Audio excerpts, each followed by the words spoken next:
أشهد أن محمد رسول الله۔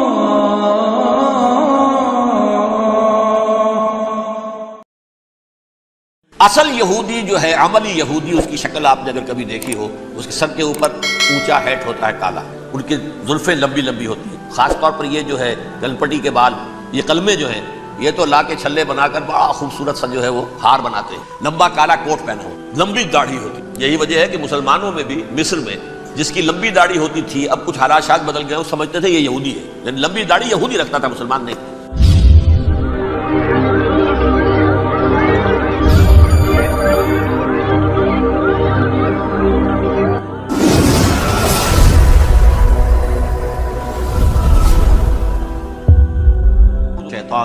بسم اللہ الرحمن الرحیم قال فبما اغويتني لاقعدن لهم صراطك المستقيم ثم لآتينهم من بين ايديهم ومن خلفهم وعن ايمانهم وعن شمائلهم ولا تجد اكثرهم شاكرين فقال عز وجل كما ورد سورة صاد قال فبعزتك لأغوينهم اجمعين الا عبادك وقال عز وجل كما ورد في سورة المائدة وقالت اليهود والنصارى نحن ابناء الله واحباؤه وقال جل وعلا كما ورد في سورة آل عمران وقالوا ليس علينا وقال عز وجل كما ورد في سورة الصف يريدون ليطفئوا نور الله بأفواههم والله متم نوره ولو كره الكافر هو الذي أرسل رسوله بالهدى ودين الحق ليظهره على ولو كره صدق رب اشرح لي صدري ويسر لي امري واحلل عقدة من لساني يفقهوا قولي اللهم ربنا الهمنا رشدنا واعذنا من شرور انفسنا اللهم ارنا الحق حقا وارزقنا اتباعه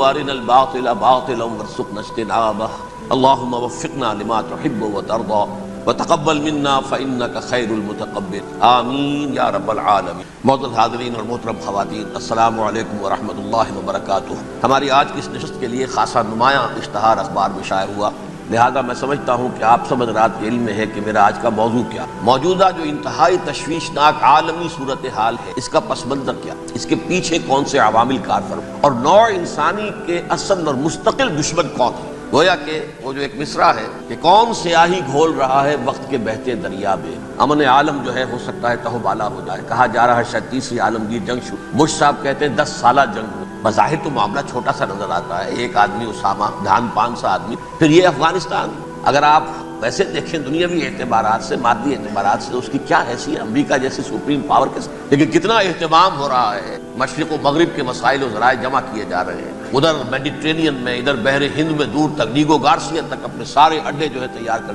بڑے محیب قسم کے ایئر کرافٹ کیریئرز جو ہیں پہنچ گئے، وہ ہوائی جہاز جن کی شکل دیکھ کے دہشت آدمی پہ آ جاتی ہے، غول کی غول پہنچ گئی، یہ سب کچھ کیا ہے، کیا ہونے والا ہے، اس کے حوالے سے میں آج آپ کے سامنے اس وقت کا عالم کیا ہے، اس کا پس منظر کیا ہے، پیش منظر کیا ہے، کیا ہونے جا رہا ہے، کیا کچھ ہونے والا ہے، اور پیچھے کون اصل کیریکٹرز ہیں کہ جو کار فرما ہے، میں اس کا آج جائزہ پیش کرنے چاہتا ہوں۔ دیکھیں، سب سے پہلی بات، انسانیت کا اور نوع انسانی کا ازلی اور ابدی دشمن وہ ابلیس العین ہے۔ یہ چونکہ چیزیں ایسی ہیں کہ جو ما وراء الطبیعات سے متعلق ہے، ابلیس جن ہے، جن انویزیبل ورلڈ سے تعلق رکھتا ہے، غیر مرئی جو نظر نہیں آتے، فرشتے انویزیبل ورلڈ سے تعلق رکھتے ہیں، غیر مرئی جو نظر نہیں آتے، یہ ہم جو ہے اور یہ حیوانات دنیا میں جو ہے یہ مرئی ہے، ویزیبل۔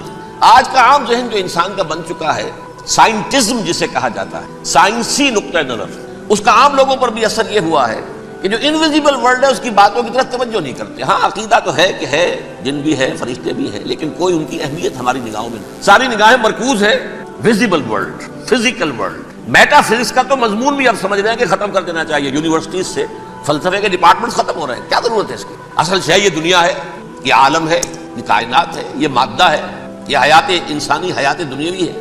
اس پر میرا جو مارکت الارا مضمون تھا 1967 کے جون میں جو چھپا تھا، اسلام کی نشر ثانیہ کرنے کا اصل کام، کہ جو عہد حاضر کی جو تہذیب ہے اس کے 3 بنیادی اصول کیا ہیں؟ خدا ہے یا نہیں ہے چھوڑو، اس بحث پہ نہ پڑھو، کائنات تو ہے نا، مادہ تو ہے نا، روح کوئی شے ہے یا نہیں ہے کیا پتا، کسی نے دیکھی نہیں آج تک، لہذا اس کے بارے میں گفتگو کا فائدہ کیا، وقت کا ضیاع۔ عالم آخرہ کوئی ہے یا نہیں ہے کیا پتا، کس نے آ کے بتایا مرنے کے بعد، لہذا اس بحث میں نہ پڑھو، یہ عالم دنیا تو ہے نا، اٹس ویری مچ پریزنٹ، لہذا ساری توجہ اس پر صرف کرو۔ تو خدا کے مقابلے میں کائنات پر توجہ، روح کے مقابلے میں مادے اور جسم پر توجہ، حیات اخروی کے مقابلے میں حیات دنیاوی پر توجہ. یہ ہے اصل میں کرکس آف دی میٹر. اس تہذیب جدید کا خلاصہ یہ. اس اعتبار سے میں کہہ رہا ہوں کہ بعض باتیں میری آپ کو ذرا ایسی لگے گی کہ جو شاید ماحول سے کچھ زیادہ متعلق نہیں، لیکن وہ دین کی بڑی بنیادی بات ہے. دیکھیے اللہ تعالیٰ نے جو مخلوقات پیدا کی ہیں ان میں ایک تقسیم تو ہو سکتی ہے ذی حیات اور بغیر حیات، جاندار چیزیں اور بے جان چیزیں. بے جان چیزیں بے شمار، یہ تمام فلکیات، یہ پوری کائنات، یہ زمین، یہ پہاڑ، یہ شجر و حجر، کیا. لیکن ایک ہے جاندار. ان جانداروں میں ایک تقسیم ہے. دو کا تعلق غیر مرئی دنیا سے ہے، انویزیبل ورلڈ سے. فرشتے جو دکھائی نہیں دیتے، ان کی پیدائش ہوئی ہے نور سے. دوسرے جنات جو انسانوں سے پہلے پیدا کیے، آدم سے پہلے. والجان خلقناه من قبل من نار السموم. جنات کو تو ہم بہت پہلے پیدا کر چکے تھے آگ کی لو سے، وہ بھی نظر نہیں آتے. تیسرے انسان اور اس دنیا میں جتنے بھی حیوانات ہیں، ان کا جو مادہ ہے وہ ارض، یہ زمین ہے. یہ مٹی سے بنے، تراب سے بنے، کرسٹ آف دی ارتھ سے بنے. اب ان میں ایک تقسیم ہے. ایک وہ ہے، ان تمام میں شعور تو ہے، حیوانات میں بھی شعور ہے. خود شعوری جسے کہتے ہیں سیلف کانشسنس، یہ صرف تین میں ہے، فرشتہ، جن اور انسان. حیوانات میں خود شعوری نہیں، کانشسنس ہے، سیلف کانشسنس نہیں. تھوڑی سی بات سے سمجھا دوں آپ کو. میں دیکھ رہا ہوں، آپ مجھے دیکھ رہے ہیں. کتا بھی کوئی یہاں ہوتا تو مجھے دیکھ رہا ہوتا، لیکن کتے کو مجھے دیکھتے ہوئے یہ احساس نہیں ہوتا کہ میں دیکھ رہا ہوں. یعنی کتے کو یہ احساس نہیں ہوتا کہ وہ دیکھ رہا ہے مجھے. دیکھ تو رہا ہے، اس کو میں کا احساس نہیں ہے. میں جب دیکھ رہا ہوں تو میں سمجھتا ہوں میں دیکھ رہا ہوں، میں ہوں کوئی شے جو دیکھ رہا ہوں. یہ خود شعوری ہے، سیلف کانشسنس. کسی بھی کام کو کرتے ہوئے اپنے وجود کا احساس، میرا فیصلہ ہے، میری رائے ہے. یہ ہے در حقیقت سیلف کانشسنس، انا، سیلف، خودی. یہ حیوانات میں نہیں ہے، یہ ہے صرف ملائکہ، جنات اور انسان. اب یہاں مسئلہ پڑ گیا، بڑا پرپیچ مسئلہ. اللہ تعالیٰ نے پہلے حضرت ملائکہ کو پیدا کیا اور انسانی ارواح کو پیدا کیا نور سے، پھر نار سے پیدا کیا، نار سے، آگ سے جنات کو، پھر مٹی سے بنایا، آدم کا حی اللہ، اس میں روح پھونک دی، اب آدم بن گئے. اعلان یہ کر دیا کہ خلافت عرضی جو ہے وہ آدم کو عطا کی جا رہی. یہ پیش پڑ گیا. اس پر تھوڑا سا اشکال تو فرشتوں کو بھی ہوا. قرآن میں ہے سورہ بقرہ کے 4 رکوع میں، اتجعل فیہا من یفسد فیہا ویسفک الدماء ونحن نسبح بحمدک ونقدس لک. پروردگار اس آدم کو تو خلافت دے رہا ہے، زمین کے اندر اختیار دے دے گا، یہ تو فساد کرے گا، کوریزی کرے گا. ہم تیری تسبیح و تحمید میں لگے ہوئے ہیں، جو بھی حکم ہو ارشاد ہو ہم بجا لاتے ہیں، تو ضرورت کیا ہے؟ اس کا جواب اللہ نے دیا، انی عالم ما لا تعلمون. میری مشیت، میری حکمت وہ میں ہی جانتا ہوں، ضروری نہیں کہ تم اس کو شیئر کر سکتے. لیکن یہ جنات میں سے ایک جن تھا عزازیل. اب دیکھیے کہ جنات کو ایک قرب حاصل ہے ملائکہ کے ساتھ. کیوں؟ وہ نور سے پیدا کیے گئے، یہ نار سے پیدا کیے، کتنا قرب ہے دونوں میں. انسان پیدا کیا گیا مٹی سے، مٹی انرٹ ہے، آگ بھڑکتی ہے، اوپر اٹھتی ہے، شعلہ زن ہوتی ہے، انرجی ہے اس میں. نور اور نار میں بڑا قرب ہے. اور عربی کے ایک قاعدے سے تو یہ ایک ہی لفظ ہے، مادہ ایک ہی ہے، حروف علت جو ہے ایک دوسرے کی جگہ آ جاتی ہے. یہ قرب ہے. اگرچہ زمین و آسمان کا فرق ہے دونوں. فرشتہ نور سے پیدا کیا گیا ہے، وہ پاک ہے، وہ اللہ کے کسی حکم کی خلاف ورزی کر ہی نہیں سکتا. لا یعصون اللہ ما امرهم ویفعلون ما یؤمرون. وہ جو بھی اللہ تعالیٰ حکم دیتا ہے اس کی کوئی معصیت یا نافرمانی نہیں کرتے، بلکہ جو حکم لیا جاتا ہے مان لیتے ہیں. ذرا سا اشکال ہوا تھا، پوچھ لیا، جواب مل گیا، خاموش ہو گئے بس. لیکن عزازیل نامی ایک جن تھا جو ایک تو جن ہونے کی نسبت سے فرشتوں سے کچھ نہ کچھ مماثلت تھی، قرب تھا. دوسرے یہ علم میں، زہد میں، عبادت میں اتنا اونچا تھا، اتنا اونچا تھا، اتنا اونچا تھا کہ یہ ملائکہ ہی کے صف میں شامل ہو. اس نے علم بغاوت بلند کر دیا جب حکم دیا گیا کہ سجدہ کرو آدم کو. اب یہ دیکھیے کس قدر یہ اہم مضمون ہے. آپ سوچ رہے ہیں یہ باتیں آج پہلی مرتبہ ہمیں اس طرح سنائی جا رہی ہیں. یہ باتیں تو علم میں آتی نہیں ہمارے. وجہ کیا ہے؟ آپ کو دلچسپی نہیں. جدید تہذیب نے ان چیزوں کی اہمیت کو زیرو کر دیا. قرآن میں اہمیت کا کیا عالم ہے؟ 7 جگہ یہ مضمون قرآن میں آیا ہے کہ فرشتوں کو ہم نے حکم دیا سجدہ کرو آدم کو، سب نے سجدہ کیا.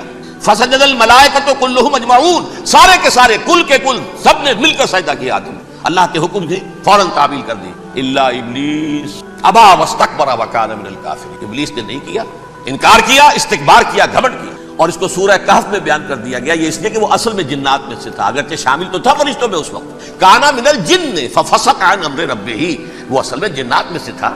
اس وجہ سے وہ اپنے رب کے اس فیصلے کے خلاف کھڑا ہو گیا، سرکشی تھی. یہ معاملہ اتنا اہم ہے، اب آپ سمجھیے کہ 7 مرتبہ سورہ بقرہ، سورہ اعراف، سورہ حجر، سورہ بنی اسرائیل، سورہ کہف، سورہ طٰہٰ، سورہ صاد، 6 مکی صورتوں میں ذکر ہے یہ، اور ایک مدنی صورت سورہ بقرہ.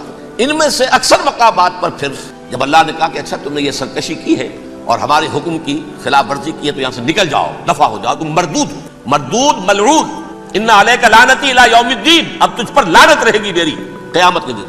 اس نے کہا اچھا پروردگار پھر مجھے ذرا مہلت دے، رب فانظرنی الی یوم یبعثون، قیامت تک میری زندگی طویل کر دے۔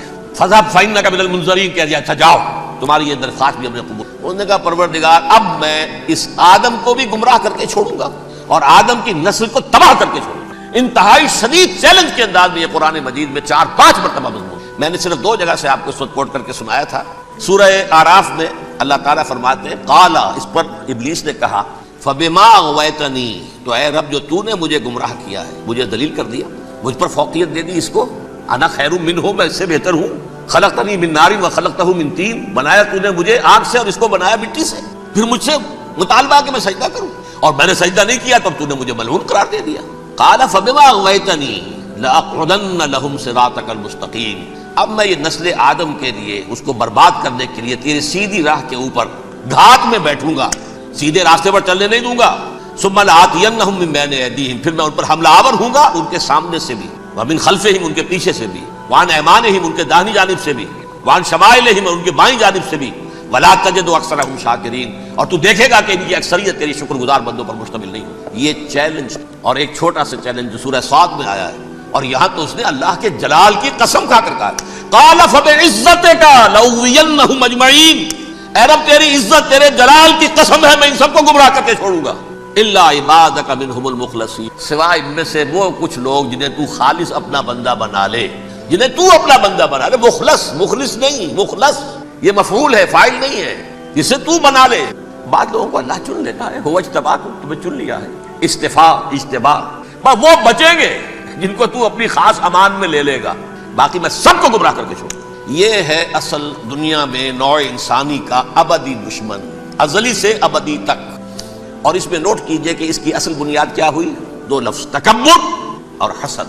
استکبرا، تکبر کیا، انا خیر منہ، میں اس سے بہتر ہوں۔ یہ ساری بس کی گانٹھ یہی ہے، سب سے بڑی گمراہی کی وجہ یہی ہے۔ اسی لیے کہا ہے حدیث میں لن يدخل الجنہ من کان فی قلبہ مثقال حبۃ من کبر، جنت میں ہرگز وہ شخص کبھی بھی داخل نہیں ہو سکے گا جس کے دل میں رائے کے دانے کے برابر بھی کبر ہے۔ تکبر سب سے بڑا جرم، الکبر ردائی، اللہ فرماتا ہے یہ تکبر یہ تو میری چادر ہے۔ کوئی شخص تکبر کرتا ہے تو گویا میری چادر گھسیٹ رہا ہے میرے کندھے سے۔ عرب میں کسی شخص کی توہین کرنی ہوتی تھی تو اس کی چادر گھسیٹ ننگا کر دیا گویا یہ میری ردائی ہے، الکبر ردائی، یہ میری چادر ہے، یہ جامہ مجھے زیب دیتا ہے، مجھ پر راستہ تھا۔ اور حسد، آدم کو جو برتری عطا ہو گئی اس حسد کی آگ میں وہ جل اور اس کا انتقام لینا چاہتا ہے۔ آدم سے بھی، آدم کو بھی گمراہ کیا، جنت سے نکلوایا، ویسے نکلنا تو انہیں تھا ہی مشیت اذن میں، لیکن فوری طور پر اللہ کے حکم کی خلاف ورزی تو کروائی نا۔ فعصى آدم ربہ فغوى، آدم نے اپنے رب کے حکم کی نافرمانی کی اور گمراہ ہوا عارضی طور پر۔ یہ دوسری بات ہے، توبہ کر لی، اللہ نے توبہ قبول فرما لی، معاف کر لی۔ کوئی مستقل جو ہے وہ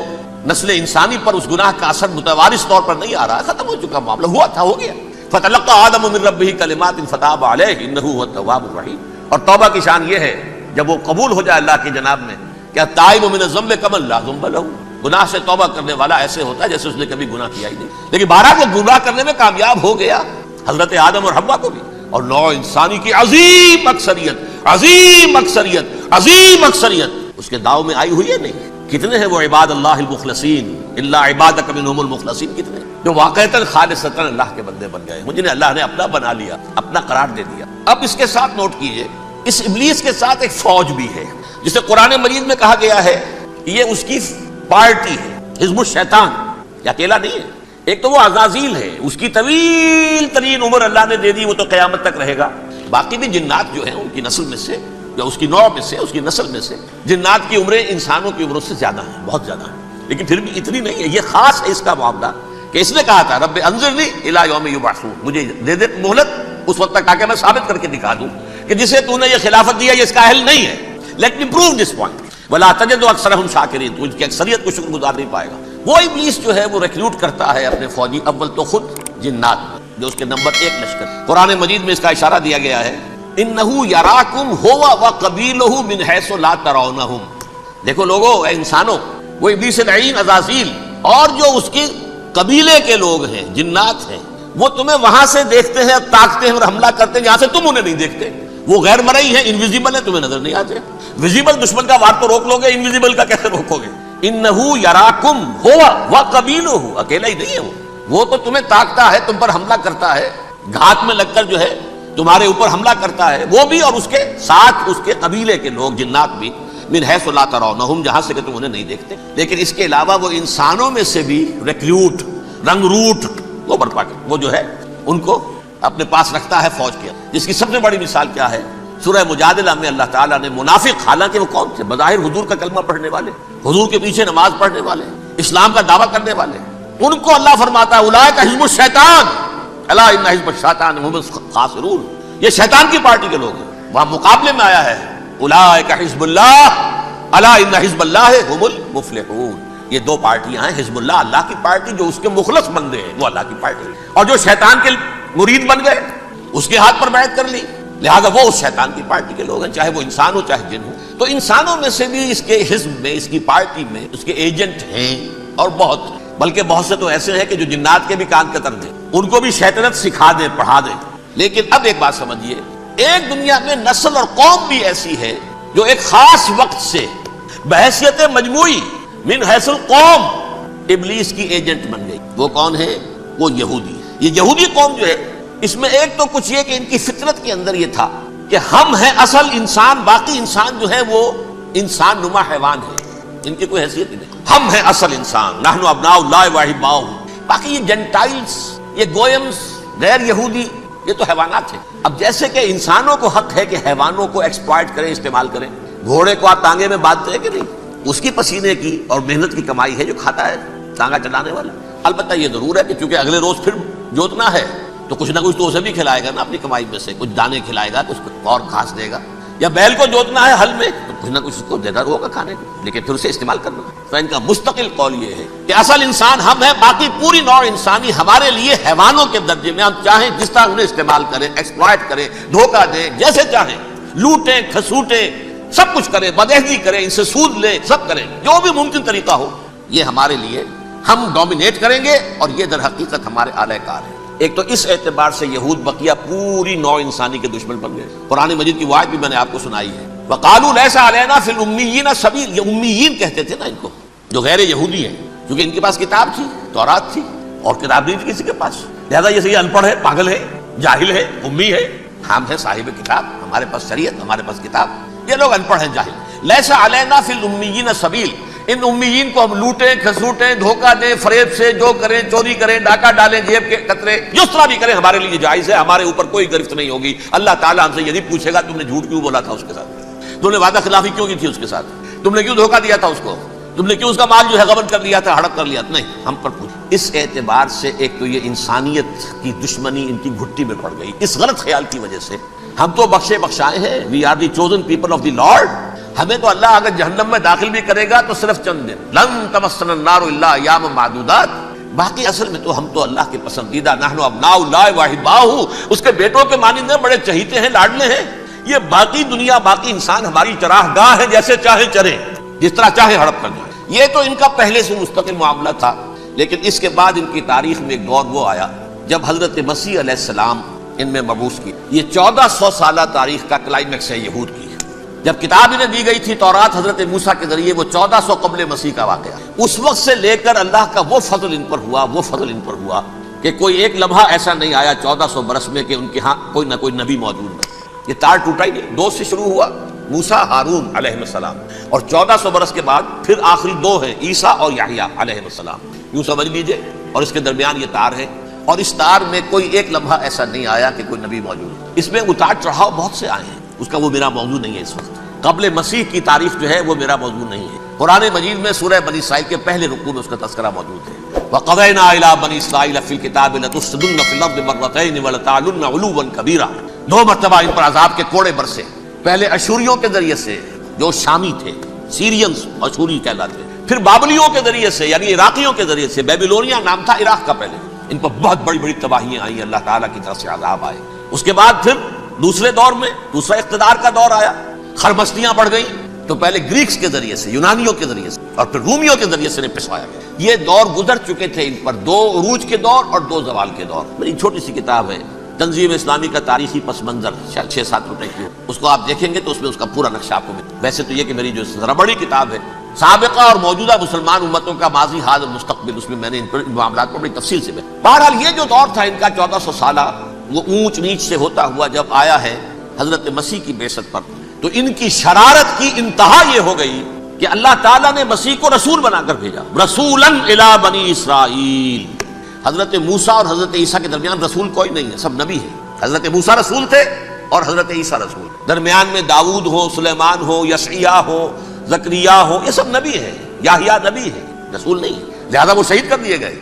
رسول شہید نہیں ہو سکتا، قتل نہیں ہو سکتا۔ لیکن عیسیٰ اور موسیٰ کے درمیان 1400 برس ان کے جو ہیں، اس کا کلائمیکس ہے حضرت مسیح علیہ السلام کی بعثت، اور حضرت مسیح علیہ السلام کو جسے اللہ نے اپنی روح قرار دیا، روح منہ، کلمتہ القاہا الی مریم، اللہ کا کلمہ، عظیم ترین معجزات۔ انہوں نے کیا کہا؟ یہ ولد الزنا ہے، حرام زادہ ہے، معاذ اللہ، نقل کفر نہ باشد، یہ جادوگر ہے، یہ مرتد ہے، یہ واجب القتل ہے۔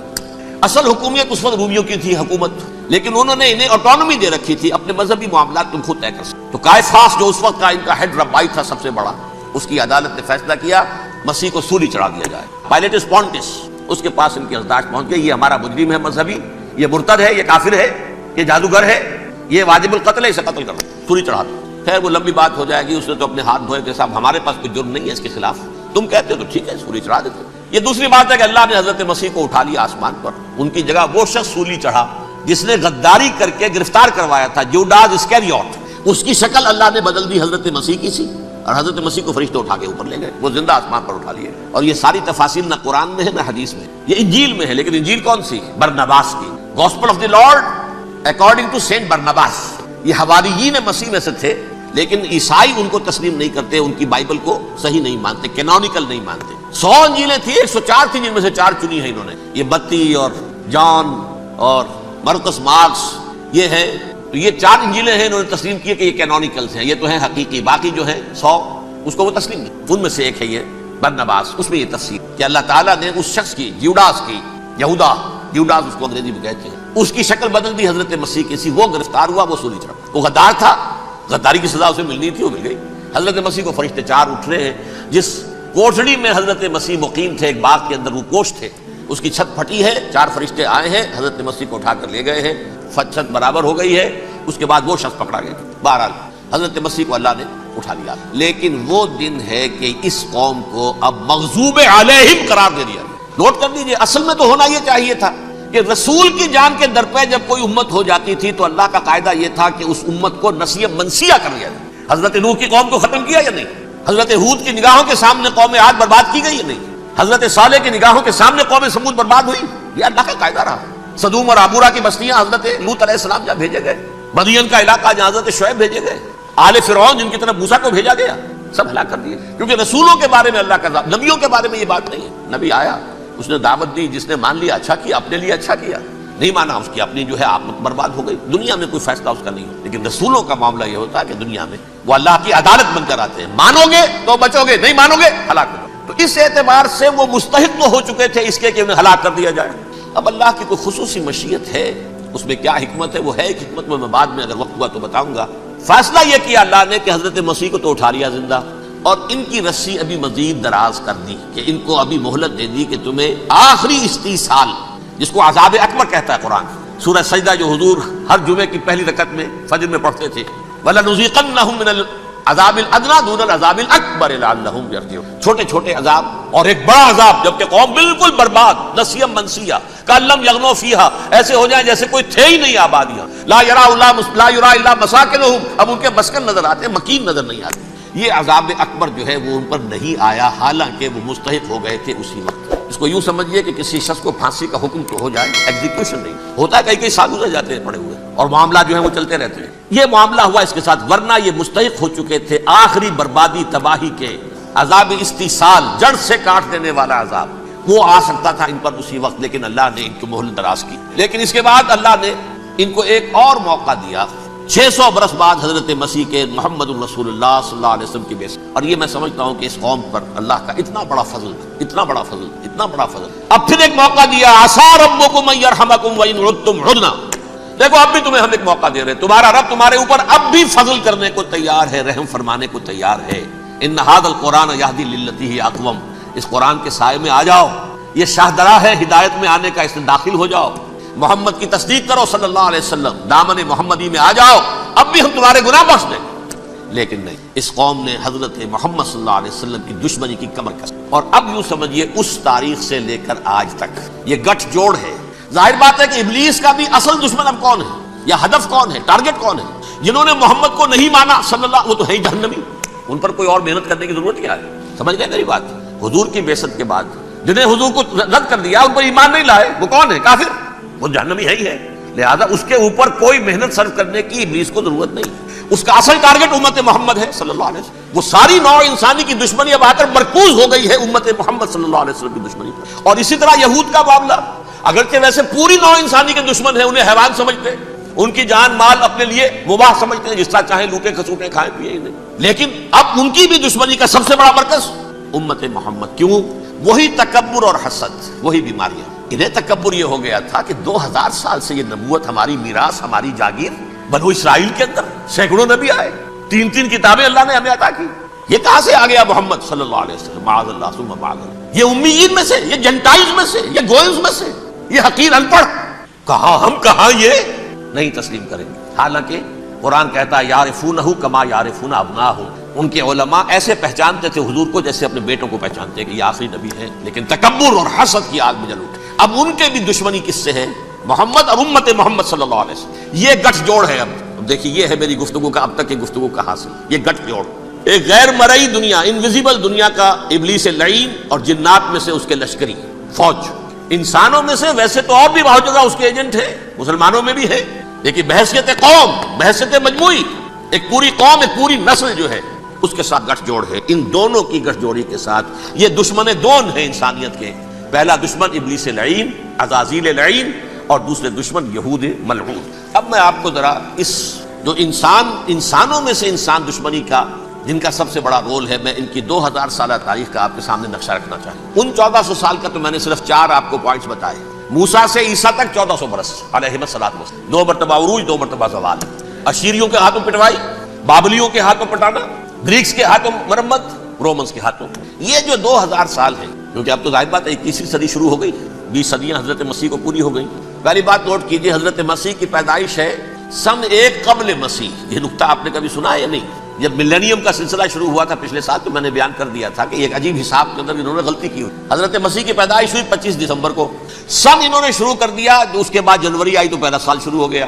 اگر جنوری سے پہلا سال شروع ہوا تو یہ 6 دن جو ہے تو اس میں پچھلے سال میں تھے، لہٰذا کہا جائے گا کہ Jesus Christ was born 1 year before Christ BC، تو 1 قبل مسیح میں حضرت مسیح کی پیدائش ہوئی۔ یہ آخری اسرائیلی نبی اور رسول۔ یہودی علماء کی مخالفت، دشمنی، سولی پر چڑھوا دینا میں بیان کر چکا ہوں۔ سن 33 عیسوی میں جبکہ حضرت مسیح کی عمر 33 برس تھی، اللہ تعالیٰ نے انہیں زندہ آسمان پر اٹھا لیا، لیکن یہودیوں نے اپنے خیال کے مطابق انہیں سولی پر چڑھوا دیا، ان کی موت واقع ہوئی۔ اگرچہ اس کے بعد یہ اختلاف ہے ان میں، یہودی کہتے ہیں وہ سولی پر چڑھ گیا، ختم ہوا، مر گیا، عیسائی کہتے ہیں نہیں، انتقال ہوا ہے مسیح کا صلیب پر، لیکن پھر وہ دوبارہ زندہ ہو گئے ہیں۔ ان کی لاش ایک غار میں رکھ دی گئی تھی، وہاں ریزریکشن ہو گیا، ان کا وہاں سے بعد الموت وہی ہو گیا، اور پھر انہیں اللہ نے زندہ آسمان پر اٹھا لیا۔ تو ہمارے اور عیسائیوں کے درمیان نوٹ کر لیجیے، یہ چیز مشترک ہے کہ حضرت مسیح آسمان پر زندہ اٹھائے گئے۔ فرق کیا ہے؟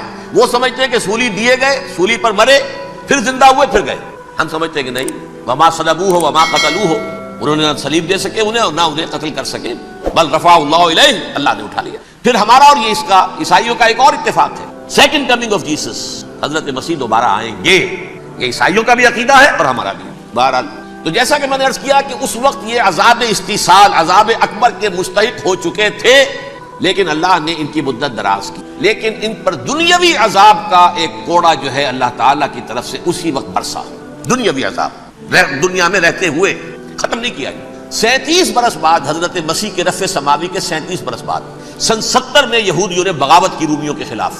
رومی ٹائٹس جنرل تھا ایک، اس نے پھر جو حملہ کیا، 1,33,000 یہودی ایک دن میں قتل کیا یروشلم میں، اور ہیکل سلیمانی گرا دیا۔ وہ ہیکل پہلے بھی گرا تھا، پہلے 1400 سال کے دوران میں بھی نبوکدنضر نے گرایا تھا، لیکن پھر اس کے 150 سال بعد انہوں نے دوبارہ بنا لیا تھا، اس لیے وہ اسے سیکنڈ ٹیمپل کہتے ہیں۔ پہلا ٹیمپل جو حضرت سلیمان نے بنایا تھا، نبوکدنضر نے گرا دیا 587 قبل مسیح میں، پھر دوبارہ انہوں نے 150 سال کے بعد بنا لیا۔ وہ اس تاریخ کا حصہ ہے، میں نے جس کے بارے میں آپ کو تفصیل نہیں بتائی۔ اس میں یہ ہوا سن 70 میں وہ گرا دیا گیا، وہ آج تک گرا پڑا ہوا ہے۔ نمبر 2 یہ کہہ دیا گیا کہ یہودیوں اس ارض فلسطین سے نکل جاؤ، تم یہاں نہیں رہ سکتے. لہذا جس کا جہاں سینگ سمایا چلا گیا. یورپ میں چلے گئے، ایشیا میں آ گئے، عرب میں آ گئے. یہ 3 قبیلے جو رات بھی میں نے عرض کیا تھا، بنو قینقاع، بنو نذیر اور بنو قریظہ، یہ وہاں سے آ کے مدینے میں آباد ہو گئے. جس کا جہاں سینگ سمایا، افریقہ میں، ہندوستان میں، جہاں چلے گئے. ڈایاسپورا اسے کہتے ہیں، وہ آپ نوٹ کر دیجیے. ڈایاسپورا ہمارا دور انتشار، جبکہ ہمیں ہماری اصل سرزمین تو فلسطین ہے. حضرت ابراہیم کا مسکن، حضرت اسحاق، حضرت یعقوب کا مسکن فلسطین، یہ ہے ہماری اصل جاگیر، یہ تو ہماری جدی پشتی جاگیر ہے. لیکن یہاں سے نکال دیے گئے سن 70 عیسوی میں، اور وہاں سے لے کے 1917 تک ان کا ڈایاسپورا جاری رہا. یہ دور انتشار ہے. اس دور انتشار کے اب چند حصے ہیں جس کو میں چاہتا ہوں کہ آپ علیحدہ علیحدہ سمجھیں. دور انتشار کا جو پہلا جو ہے تقریباً 300 برس رومی حکمران تھے. وہ یہودیوں کے بھی دشمن تھے اور عیسائیوں کے بھی دشمن. عیسائی اور یہودی ایک دوسرے کے بھی دشمن تھے، لیکن رومی سمجھتے تھے کہ یہ ایک ہی تھیلی کے چٹے بٹے ہیں. رومیوں کے نزدیک عیسائی بھی یہودیوں ہی کا ایک فرقہ تھے، کوئی علیحدہ مذہب تو تھا ہی نہیں. لہذا رومی جو ہیں رومنز، وہ ان دونوں کو ستاتے تھے، مارتے تھے، اور یہ آپس میں لڑتے تھے. یہودی عیسائیوں کو مارتے تھے، عیسائی یہودیوں کو مارتے تھے. یہ ہے 300 برس تک. سن 300 عیسوی میں کیا ہوا؟ ایک معجزہ ہو گیا. بہت عظیم ایمپرر کانسٹنٹائن، قسطنطین اعظم، رومن ایمپررز میں سے بہت بڑا ایمپرر، وہ عیسائی ہو گئے. اب تو معاملہ بالکل تلپٹ ہو گیا، پوری سلطنت عیسائی ہو گئی. اب عیسائیوں کے عیش ہو گئے اور یہودیوں پہ مار پڑنی. اب عیسائیوں کا آپ خود سوچئے کہ جنہیں وہ خدا بنا بیٹھے ہیں، خدا کا بیٹا قرار دے رہے ہیں، ان کے قاتل کون؟ یہودی بدماش. لہذا ان کی وہ پٹائی شروع ہوئی ہے یورپ میں، پوری رومن امپائر میں. انہیں ذلیل کیا گیا، شہروں میں آمد بند، علیحدہ رہو، گھیٹوز کے اندر رہو. یہودی کا نام جو ہے وہ گالی بن گیا، جیسے آج بھی یہودی گالی کہتے ہیں، جیسے خنزیر کا لفظ. وہ بھی اللہ کی مخلوق ہے، لیکن آپ کو معلوم ہے کوئی شخص زبان پر نام نہیں لانا چاہتا خنزیر کا، سور کا. ہے تو مخلوق، وہ بھی ایک حیوان ہے. ایسے ہی یہ ہے یہودی گالی، جھوٹ گالی. لہذا ایک طرف تو ان دونوں کے درمیان دشمنی، جس کو قرآن کہتا ہے وَأَغْرَيْنَا بَيْنَهُمُ الْعَدَاوَةَ وَالْبَغْضَاءَ، ہم نے ان کے مابین دشمنی جو ہے پیدا کر. اور جب یہ پوری سلطنت عیسائی ہو گئی تو قافیہ تنگ ہو گیا یہودیوں کا. اب آئیے 571 عیسوی، یعنی جب کہ ڈایاسپورا کو کتنا عرصہ ہو چکا تھا؟ 500 برس. سن 70 سے شروع ہوا نا ڈایاسپورا، جب ٹائٹس نے گرایا ہے ہیکل کو اور نکال باہر کیا انہیں فلسطین سے. بھاگ جاؤ، یہاں ایک یہودی بھی نہیں رہے گا، فلسطین سے نکال دیے. اس کے پورے 500 برس بعد سن 571 عیسوی میں حضور کی پیدائش ہوئی، ولادت با سعادت محمد رسول اللہ صلی اللہ علیہ وسلم. 610 میں آپ پر وحی کا آغاز ہوا. لیکن حضور کے ساتھ ان کا معاملہ کیا رہا؟ اول تو جب کہ حضور ابھی مکے ہی میں تھے، یہودیوں نے ریشہ دوانیاں شروع کر دی حضور کے خلاف. قریش مکہ کو سکھاتے تھے، پڑھاتے تھے، ان سے یہ پوچھو، ان سے یہ پوچھو، یہ اس طرح تنگ کرو، ان سے یہ امتحان لو. یہ آپ کے علم میں سورہ بنی اسرائیل میں، سورہ کہف میں وہ سوالات جو امتحانی سوالات آئے تھے، ذوالقرنین کون تھا، اصحاب کہف کون تھے، رسول بنے پھرتے ہو تو بتاؤ، اور یہ روح کی حقیقت کیا بتاؤ. یہ ساری ریشہ دوانیاں کر رہے تھے بیٹھے ہوئے ابھی وہیں پر. حضور ابھی پہنچے بھی نہیں. ہجرت فرما کر حضور تشریف لے آئے تو حضور نے، جسے ماسٹر سٹروک کہا جائے گا، یعنی اسٹیٹس مین شپ کا ماسٹر سٹروک، آپ نے مدینے میں آتے یہودیوں کے ساتھ پیکٹ کر دیا، جوائنٹ ڈیفنس پیکٹ آف مدینہ، کہ اگر مکے والے ہم پر حملہ کریں گے تو ہم مل جل کر ایک قوم کی حیثیت سے مقابلہ کریں گے. یہ میثاق مدینہ کہلاتا ہے، جس کے بہت غلط معنی پہنائے جا رہے ہیں آج کل. بہرحال میں موضوع میرا چونکہ یہ نہیں، میں ادھر نہیں جاؤں گا. لیکن ہوا کیا؟ ہر مرتبہ یہ خیانت کے مرتکب ہوئے. ان نے جو عہد کیے تھے ان سے پھرے، اندر ہی اندر سازش، ریشہ دوانی، حضور کی بدترین دشمنی. سورہ نساء کی آیت نمبر 12 میں 14 میں 13 میں فرمایا ہے لا تزال تطلع علی خائنۃ منہم. اے نبی، ہمیشہ آپ کے علم میں ان کی طرف سے خیانتیں، بددیانتیاں آتی رہیں گی. اور بار بار وہ مسلسل جنگ کی آگ بھڑکاتے تھے. قریش کو دعوت دیتے، آؤ آؤ آؤ، ہم اندر سے بغاوت کر دیں گے، تم آؤ تو صحیح، ختم کریں محمد کو اور اہل ایمان کو صلی اللہ علیہ وسلم رضی اللہ تعالیٰ عنہ. لیکن پھر جب وہ آتے تھے تو یہ دبک جاتے تھے، ان میں ہمت نہیں تھی، میدان کے مرد نہیں رہے تھے. یہ سورہ حشر میں ان کا نقشہ کھینچا گیا ہے. کھلے میدان میں مقابلے کی اس کے اندر صلاحیت ہی نہیں ہے. یہ تو فصیلوں کے پیچھے سے، جیسے عورتیں کہیں دیہات میں لڑائی ہوتی ہے تو مرد جو ہے گلیوں میں لڑتے ہیں، عورتیں اوپر سے پتھر پھینکتی ہیں، بس وہ کام یہ کر سکتے تھے. من ورائے جدر، فصیلوں کے پیچھے سے، جنگ میں میدان میں نہیں آ سکتے. بہرحال قرآن مجید میں ہے یہ سورہ مائدہ کی آیت نمبر 64، کلما اوقدوا نارا للحرب اطفاها اللہ. اکثر و بیشتر مواقع پر تو یہ جب آگ بھڑکاتے تھے جنگ کی، اللہ اسے بجھا دیتا تھا. لیکن بہرحال اس کے باوجود جنگیں ہوئی، غزوہ بدر، غزوہ احد ہوئی کہ یہ ساری اصل شرارت ہوئی. اور اس کے نتیجے میں حضور نے پھر ایک ایک کر کے 3 قبیلوں کو سزا دی. غزوہ بدر کے فوراً بعد بنو قینقاع نکالے گئے، غزوہ احد کے فوراً بعد بنو نذیر نکالے گئے، اور غزوہ احزاب کے بعد بنو قریظہ نکال دیے گئے. یہ تو میں نے آپ کے سامنے رکھ دیا صرف حضور کے زمانے میں ان کا کیا رہا دشمن. رات بھی ہم نے وہ آیت پڑھی تھی، لَتَجِدَنَّ أَشَدَّ النَّاسِ عَدَاوَةً لِلَّذِينَ آمَنُوا الْيَهُودُ وَالَّذِينَ أَشْرَكُوا. اہل ایمان کی دشمنی میں شدید ترین تم پاؤ گے یہودیوں کو اور مشرکین بھی بعد میں ہے، پہلے یہودی۔ حضور کے بعد کیا ہوا آپ یہ نوٹ کیجئے، یہ ان کی تاریخ کا دوسرا دور۔ حضرت عمر رضی اللہ تعالیٰ عنہ قائد خلافت سے بیت المقدس کا محاصرہ کیا گیا، فصیل بڑی اونچی، شہر اندر سے سیلف سفیشینٹ، حملے کا راستہ کوئی نہیں، محاصرہ طول کھینچ رہا ہے لیکن ان کے پاس رسد بھی موجود ہے، پانی بھی موجود ہے، وہ دروازے بند کر کے بیٹھے۔ بالآخر اللہ تعالیٰ کی مشیت کا ظہور کیسے ہوا؟ ان کے کچھ علماء آئے فصیل پر، کہا دیکھو مسلمانوں، تم قیامت تک بھی یہاں پڑے رہو گے محاصرہ کر کے، ہمارا یہ شہر فتح نہیں ہوگا۔ ہاں ایک درویش بادشاہ کے ہاتھوں یہ شہر فتح ہونا ہے لیکن تمہارے اندر ہمیں وہ نظر نہیں۔ ابو عبیدہ بن الجراح رضی اللہ تعالی عنہ امین هذه الامہ، ان کا فوراً ذہن گیا وہ درویش بادشاہ مدینے میں بیٹھا ہوا ہے عمر رضی اللہ تعالی۔ اب ایک اور عمر بھی ہے جو قندھار میں بیٹھا ہے، نقشہ وہی ہے، سادگی کی حد تک نقشہ وہی، اپنی آنکھوں سے دیکھا وہی سادہ۔ عمر اول عمر ثانی تھے عمر بن عبد العزیز۔ اب ایک اللہ کے فضل سے اللہ تعالیٰ ایدہ اللہ بنصرتہ، اللہ تعالیٰ ان کی نصرت فرمائے، دشمنوں کو ان کے مقابلے میں نیست و نابود کرے۔ انہوں نے ریکویسٹ بھیج دی کہ حضور تشریف لائیے، یہ شہر فتح ہو جائے گا۔ وہ ہے سفر تاریخی، اتنا طویل سفر، تقریباً 700 میل، ایک اونٹ، ایک خادم، ایک منزل پہ امیر المومنین اوپر بیٹھے، خادم آگے چل رہا ہے، اگلی منزل پہ خادم اوپر بیٹھا ہے، امیر المومنین آگے جا رہا ہے۔ اور جب پہنچے ہیں تو وہ باری تھی خادم کی، انہوں نے ہاتھ جوڑ دیا، حضور خدا کے لیے تم کیا کہیں گے لوگ، وہ میرا برا حال کر دیں گے، تمہیں شرم نہیں آئی؟ امیر المومنین پیدل آگے چل رہے ہیں، نکیل پکڑ کر، اور تم بیٹھے ہو اوپر براجمان ہو۔ حضرت عمر فرمایا دورک نہیں، باری تمہاری ہے، بیٹھ۔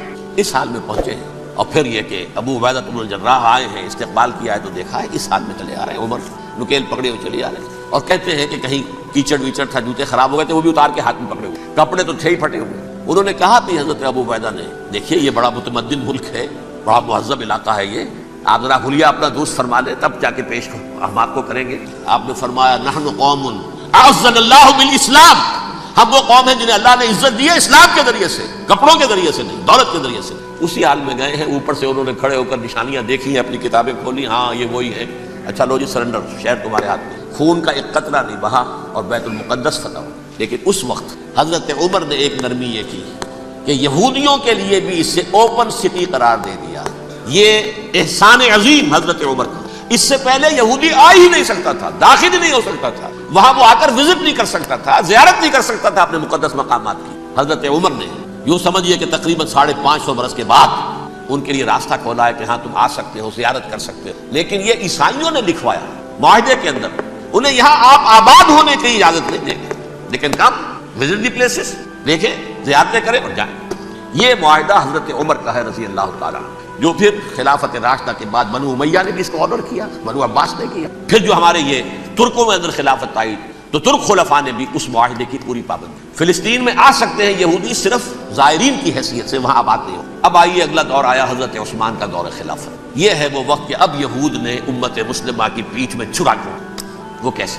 ایک یہودی عبداللہ ابن سبا اسلام کا لبادہ اوڑھ کر آ گئے، معاشرے کا جائزہ لے لیا، ان میں بنو ہاشم اور بنو امیہ میں جو پرانی کشاکش تھی اس کے کچھ نہ کچھ جراثیم باقی ہیں، اگر ان کو ذرا بھڑکا دے تو مسلمانوں میں انتشار پیدا ہو۔ کہا یہ عثمان کون ہے؟ یہ تو بنو امیہ میں سے ہے، یہ حق تو بنو ہاشم کا ہے، خلافت ان کے پاس ہونی چاہیے، محمد کے تو رشتہ دار وہ ہے صلی اللہ علیہ وسلم۔ عوام الناس کے اندر بات پھیلنی شروع ہوئی، پھر ایک بڑی سازش کے انداز میں حضرت عثمان کے خلاف پروپیگنڈا، حضرت عثمان کے جو عاملین تھے، گورنر تھے، ان کے خلاف پروپیگنڈا، اور ایسی ہوشیاری کرتے تھے کہ کوفے میں کوفے کے حاکم کے خلاف کچھ نہیں کہنا، اجی مصر میں یہ ہو رہا ہے، اجی شام میں یہ ہو رہا ہے، اجی یہ جو عثمان ہے وہ یہ کر رہا ہے، یہ ظلم ہو رہا ہے، یہ لوٹ مار ہو رہی ہے، یہ خیانتیں ہو رہی ہیں۔ اب نہ تو اس زمانے میں مینز آف کمیونیکیشن، کیسے تصدیق کریں؟ افواہیں تو آپ آج کراچی کے اندر شروع ہو جائے تو پتہ نہیں چل سکتا کسی کو کہ کیا اس میں صداقت ہے کیا جھوٹ، اور بری بات جو ہے فطرت انسانی کی کمزوری ہے وہ فوراً قبول کرتا ہے، کسی کے بارے میں اچھی بات ماننے کو تیار نہیں ہوتا لیکن بری بات تو فوراً تیار۔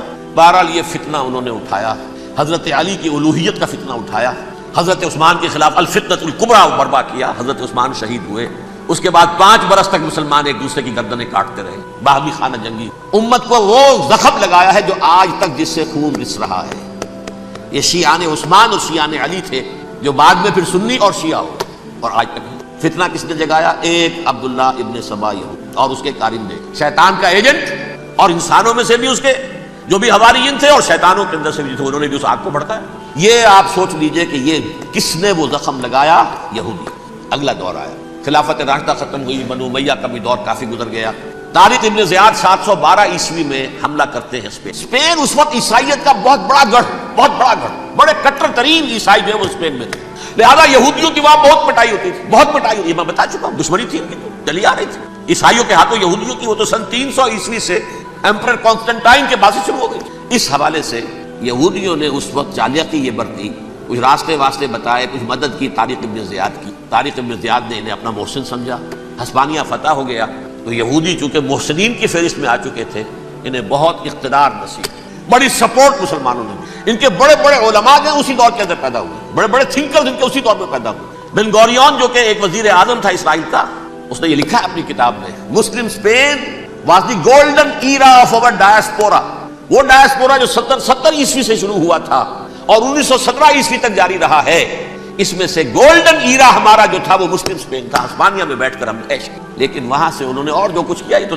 داستان کے تو بہت سے گوشے ہیں، لیکن میں جس اسٹریٹ لائن میں چل رہا ہوں اس کے اعتبار سے ایک بات سمجھ لیجیے، وہاں بیٹھ کر انہوں نے اب عیسائیت کے پیٹھ میں چھرا گھونپا، پروٹیسٹنٹ مذہب پیدا کیا، تقسیم کر دیا، جیسے شیعہ سنی کی تقسیم عبداللہ ابن سبا، رومن کیتھولک اور پروٹیسٹنٹ کی تقسیم یہودی علماء۔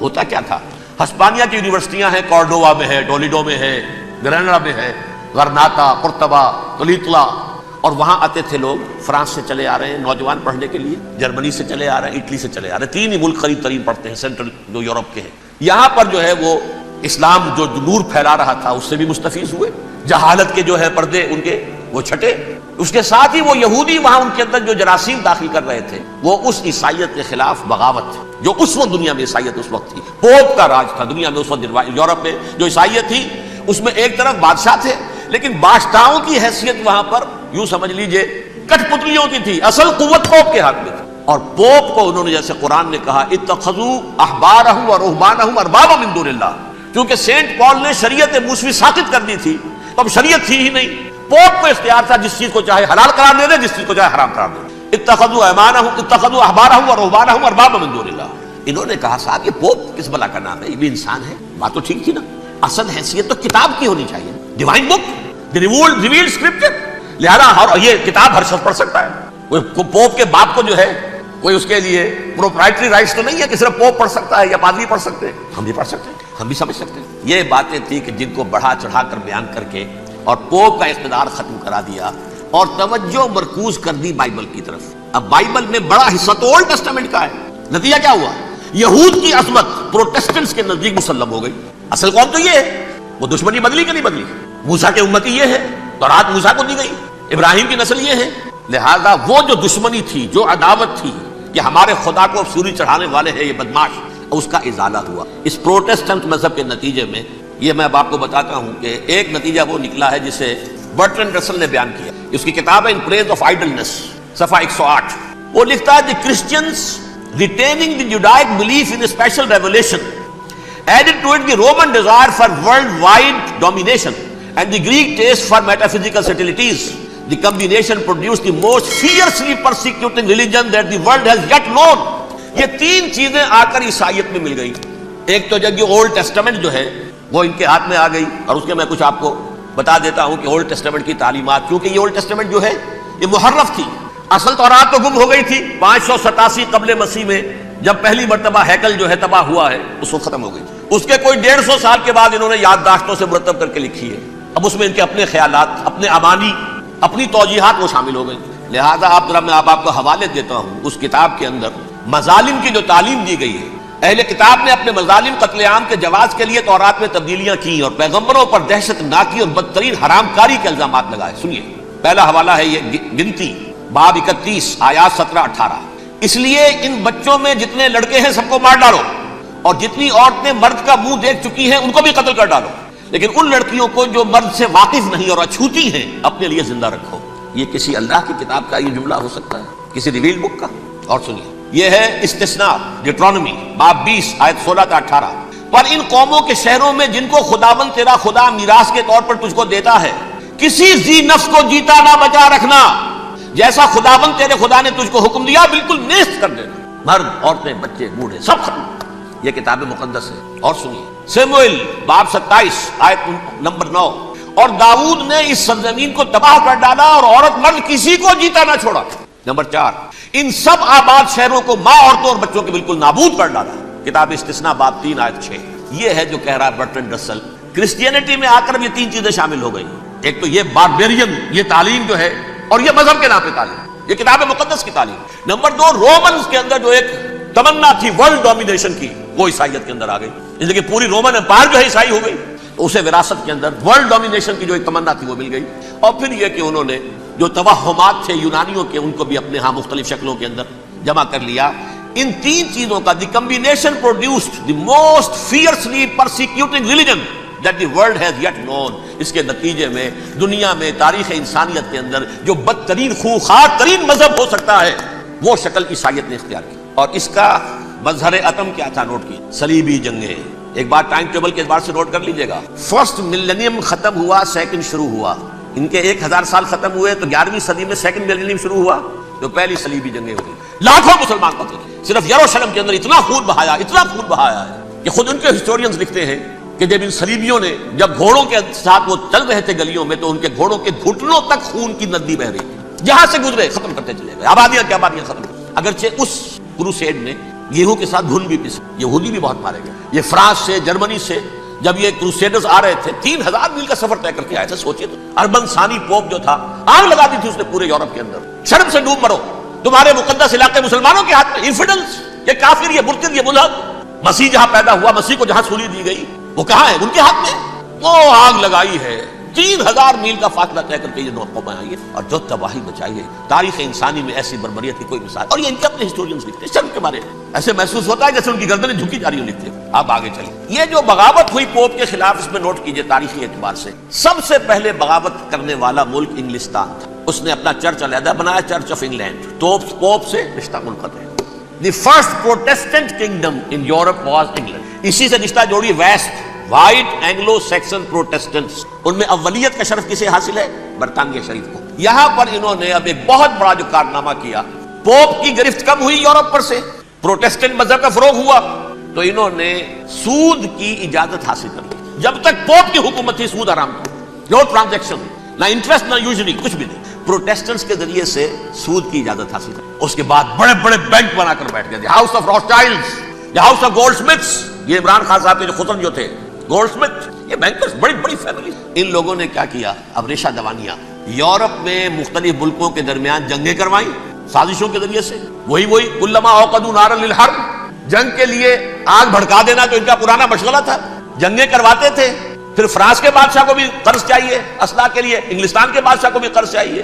ہاؤس آف روتھشائلڈز کا ایک نمائندہ وہاں بیٹھا ہے، یہاں بیٹھا ہے، اور منہ مانگے شرح پر سود کے اوپر قرض دے رہے ہیں. ان کو سب کو جو ہے ان کے سارے مالی وسائل کھینچ لیے، دولت پر قبضہ کر کے بیٹھ گئے. اور اس کا نتیجہ یہ نکلا چند 100 سالوں کے اندر کہ فرنگ کی رگے جاں پنجے یہود میں، اس سودی نظام کے ذریعے سے دولت پر ان کا قبضہ. علامہ اقبال 1905 سے 1908 تک رہے تھے نا، لیکن یہ کہ ان کی نگاہ تھی ایسی. گاہ میری نگاہ تیز چیر گئی دل وجود، گاہ الجھ کے رہ گئی میرے توہمات میں. اور انہوں نے دیکھا ہے کہ فرنگ کی رگے جاں پنجے یہود میں ہے. ابھی ہٹلر کا تو وجود بھی نہیں تھا، بعد میں ہٹلر کو محسوس ہو گیا نا واقعتاً ہمارا اصل دشمن یہ یہودی ہے جو یہاں پر بیٹھا ہوا، جو ہمارا خون چوس رہا. آخر یوں ہی تو نہیں، دماغ اس کا ایسے تو خراب نہیں ہو گیا تھا. یہ قتل عام، یہ ہولوکاسٹ کس لیے؟ اس نے پہچان لیا، اس لیے وہ ویسٹ نہیں تھا، وائٹ اینگلو سیکسن پروٹیسٹنٹس. اصل جادو جو چلا وہ پر چلا. اور برطانیہ ان کا سب سے بڑا جو ہے وہ پشت پناہ، مددگار، حامی. اس کے ساتھ ساتھ انہوں نے کوشش کی، یہ ترک خلفاء بیچارے، مرد بیمار تو بنی چکا تھا یورپ کے اندر، زوال سے دوچار ہو چکی تھی ترکی خلافت. انہوں نے بھی محل بنائے تھے. تجھ کو بتاتا ہوں تقدیر امم کیا ہے، شمشیر و ثنا اول، طاؤس و رباب آخر. بڑے بڑے قرضے لے کر محل بنے تھے یہ، جو آج جا کر آپ استنبول میں دیکھ لیجیے، قرضوں کے اندر بندھے ہوئے.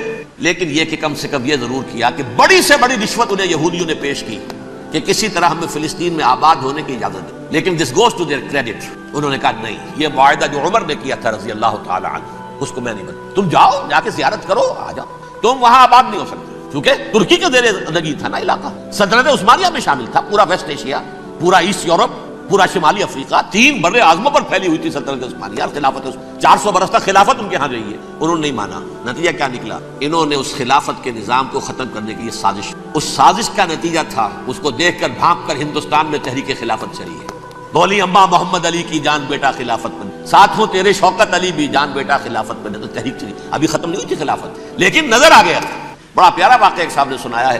کہ جب شیخ الہند جو ہے اسیر تھے مالٹا کے، یہ 1915 سے 1920 تک رہے، تو وہاں جو تھا مالٹا کا جو کیمپ تھا جس میں کہ یہ اسیر تھے، اس کا کمانڈانٹ جو تھا انگریز، انہوں نے دیکھ لیا تھا یہ بہت فرشتہ خصلت انسان ہے، نورانی شکل ہے، تو وہ اچھا میل ملاپ تھا۔ ایک روز کہا حضرت شیخ الہند نے کہ آپ لوگ ہماری خلافت کے پیچھے کیوں پڑیں گے، وہ تو ایک مردہ شے ہے، اس میں کوئی جان تو ہے نہیں، کوئی طاقت نہیں ہے، پھر بھی آپ ہماری ایک نشانی ہے، اسے کیوں آپ جو ہے برباد کرنے پر تلے؟ اس نے کہا اتنے بھولے نہ بنیے حضرت، ہمیں معلوم ہے اس نیم مردہ خلافت میں بھی طاقت اتنی ہے کہ اگر جہاد کا فتویٰ اس نے دے دیا تو انڈونیشیا سے موریتانیہ تک مسلمان کا سر سے باندھ کے نکل آئے گا، یہ ہمیں معلوم ہے، لہٰذا ہم نے ختم کرنا ہی کرنا۔ اور ختم کس سے کرایا؟ ایک فری میسن مصطفیٰ کمال پاشا، چاک کر دی ترک نادا نے خلافت کی قبا، سادگی اپنوں کی دیکھ، اوروں کی عیاری بھی دیکھ۔ عیاری کس کی تھی؟ یہود کی، اور ان کے اعلی کار برطانیہ۔ ابھی خلافت ختم بھی نہیں ہوئی تھی، برطانیہ کے ذریعے سے 1917 میں بالفور ڈیکلریشن کے ذریعے سے حق حاصل کر لیا کہ ہاں جا کر یہ آباد بھی ہو سکتے، چونکہ دوسری جنگ عظیم میں سلطنت عثمانیہ ختم ہو گئی تھی، خلافت نام کی تھی، سلطنت تو ختم ہوئی، ترکی رہ گیا تھا صرف، اور جنرل ایلن بی کی فوجیں داخل ہو چکی تھی یروشلم میں، یروشلم پر قبضہ برطانیہ کا ہو چکا تھا، اور قبضہ دلوانے والے برطانیہ کو ہمارے ہندوستان کے مسلمان فوجی اربوں نے بغاوت کی ترکوں کے خلاف، اور انگریزوں کی فوج میں ہمارے ہندوستان کے مسلمان سپاہی بھی۔ بہرحال اب چونکہ ان کے پاس آ گیا، برطانیہ نے اعلان کر دیا، بالفور ان کا وزیر خارجہ، Jews have a right to settle in Palestine، وہ جائیں آباد ہو سکتے۔ یہ 1917 کا اعلان ہے۔ اس کے بعد جو کچھ انہوں نے طریقے برتے ہیں، اس میں دھن دھوس دھاندلی دھوکہ ہر چیز، مثلا دھن گئے جناب یہ آپ مکان بیچیں گے، اچھا جی لے لیجیے، آپ کیا مانگتے ہیں 10 لاکھ، میں 11 لاکھ دیتا ہوں، لیکن کل ہی نکل، پیسے کی کمی تھی نہیں، پورا یورپ کا سرمایہ ان کے پاس، بینکرز کے پاس، زائنسٹ موومنٹ اصل میں بینکرز کی موومنٹ تھی۔ 1897 میں جمع ہو کر انہوں نے جو پروٹوکول بنائے تھے وہ کون تھے؟ سب کے سب بینکرز تھے، دولت کی کمی نہیں تھی۔ تم 10 کی بجائے 11 لوگ نکل جاؤ، یہ کھیت بیچتے ہو کتنے کا؟ بھائی 12 کا، ہم 13 دیتے ہیں بھائی، جلدی سے نکل، دھن کے ذریعے سے ڈسپلیس کی، جہاں زور چلا نکال دیا۔ اور اس کے بعد پھر جب سن 48 میں اسرائیلی ریاست قائم ہو گئی، اب اسرائیلی جو ہے عدالتوں میں استغاثے دائر کرنے شروع ہوئے، فلاں مکان میرے پرانے پگڑ دادا سگڑ دادا کا تھا 2000 سال پہلے، اس کے اوپر یہ قبضہ کر کے بیٹھے ہوئے، یہ میرے پاس دستاویزات ہیں، اچھا ٹھیک ہے آپ نکل جائیں، یہ مکان ان کا ہے۔ اس طریقے سے بے دخل کیا اور خود وہاں پر قدم جما کر، یہ ہے کہ جو مغربی اقوام نے کہا ہے، اس میں سیکنڈ جو ہے رول پلے کیا ہے امریکہ نے، ویسٹ جو ہے اس کا نمبر 2 امریکہ تھا، اب نمبر 1 امریکہ ہے، اور برطانیہ کی کوئی حیثیت نہیں، لیکن سب سے بڑا وکیل جو ہے وہ وہی ہے اب بھی، لیکن ظاہر بات ہے کہ west white Anglo Saxon Protestants کا امام اس وقت جو ہے وہ برطانیہ، یو ایس اے۔ 1948 میں یہ قائم ہوا، اور یہاں پہ نوٹ کیجئے پاکستان 47 میں قائم ہوا، اور تقریباً 9 مہینے ہیں درمیان میں، اگست 47 اور مئی یا جون 48۔ اس کا کیا مطلب ہے یہ میں بعد میں بتاؤں گا۔ پہلی جنگ ہوئی 48 میں، عربوں نے بغاوت کی اور عرب جیت رہے تھے، اچانک پتہ نہیں کیوں عربوں نے جنگ بند کر دی۔ یہ بالکل یوں سمجھیے کہ پیرلل واقعات ہیں۔ کشمیر میں ہم جیت رہے تھے، بھاگ کر نہرو پہنچ گیا یونائٹڈ نیشن، جنگ بند ہو گئی، ختم ہوا۔ ایسے کچھ اپنوں کی غلطی بھی تھی، کچھ قبائلیوں نے وہاں جا کر سری نگر ایئرپورٹ تک پہنچ گئے تھے، بجائے اس پر قبضہ مکمل کرنے کے لوٹ مار میں لگ گئے، اپنوں کی غلطی بھی تھی، لیکن اس کے باوجود پڑنا بھاری تھا، اور اگر سری نگر ایئرپورٹ پر قبضہ ہو گیا ہوتا تو سواری پیدا نہیں ہوتا کہ بھارت جو ہے اپنی فوجیں اتار سکتا، زمینی راستہ تھا ہی نہیں، وہی وہاں ہوا ہے۔ بڑے ہی عجیب طریقے پر عرب جیت رہے تھے، اسرائیل جو ہے شکست کھا رہے تھے، عربوں نے صلح کر دی۔ کچھ مہینوں کے بعد عربوں نے دوبارہ جنگ کی، اتنے عرصے میں یہ اسرائیلی یہ سب جو ہے جتنے دہشت گرد ہیں اسرائیل، یہ اس دور کے لوگ ہیں، وہ چاہے مینیجم بیگن تھا یا کوئی اور، یہ سب کے سب اس دور کے ٹیررسٹ۔ اب انہوں نے ڈٹ کر جو مقابلہ کیا، عربوں کو شکست دی بڑی سخت۔ سن 48 میں عربوں کو شکست ہو گئی۔ سن 67 میں روس کے سکھانے پڑھانے پر جمال عبد الناصر نے حملہ کیا، بلاکیٹ کر دیا ایلات کا بندرگاہ کا۔ 6 دن کی جنگ کے اندر اسرائیلیوں نے روس سے پورا صحرا سینا لے لیا، اسرائیل شام سے گولان ہائٹس لے لیے، اردن سے یہ پورا مغربی کنارہ جو یہ اردن کا حصہ تھا، اور مشرقی یروشلم اردن کے پاس تھا، اس پر بھی قبضہ کر لیا۔ 1967 کی جنگ کا نتیجہ کیا نکلا؟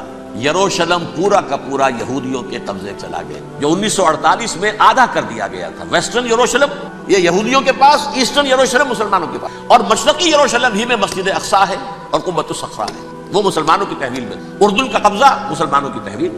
لیکن اب 67 میں پورا یروشلم ان کے قبضے میں آ گیا۔ پھر بہرحال مصر نے ایک کوشش کی بدلہ لینے کی سن 73 کی جنگ میں، اور اس میں کوئی شک نہیں بڑی شجاعت کا مظاہرہ کیا۔ رمضان وار آف 1973 بارلیو لائن کراس کر لی، جسے وہ سمجھتے تھے کہ کوئی طاقت دنیا کی ہمارے اس دفاعی جو ہے لائن اس کو کراس کر نہیں سکتی۔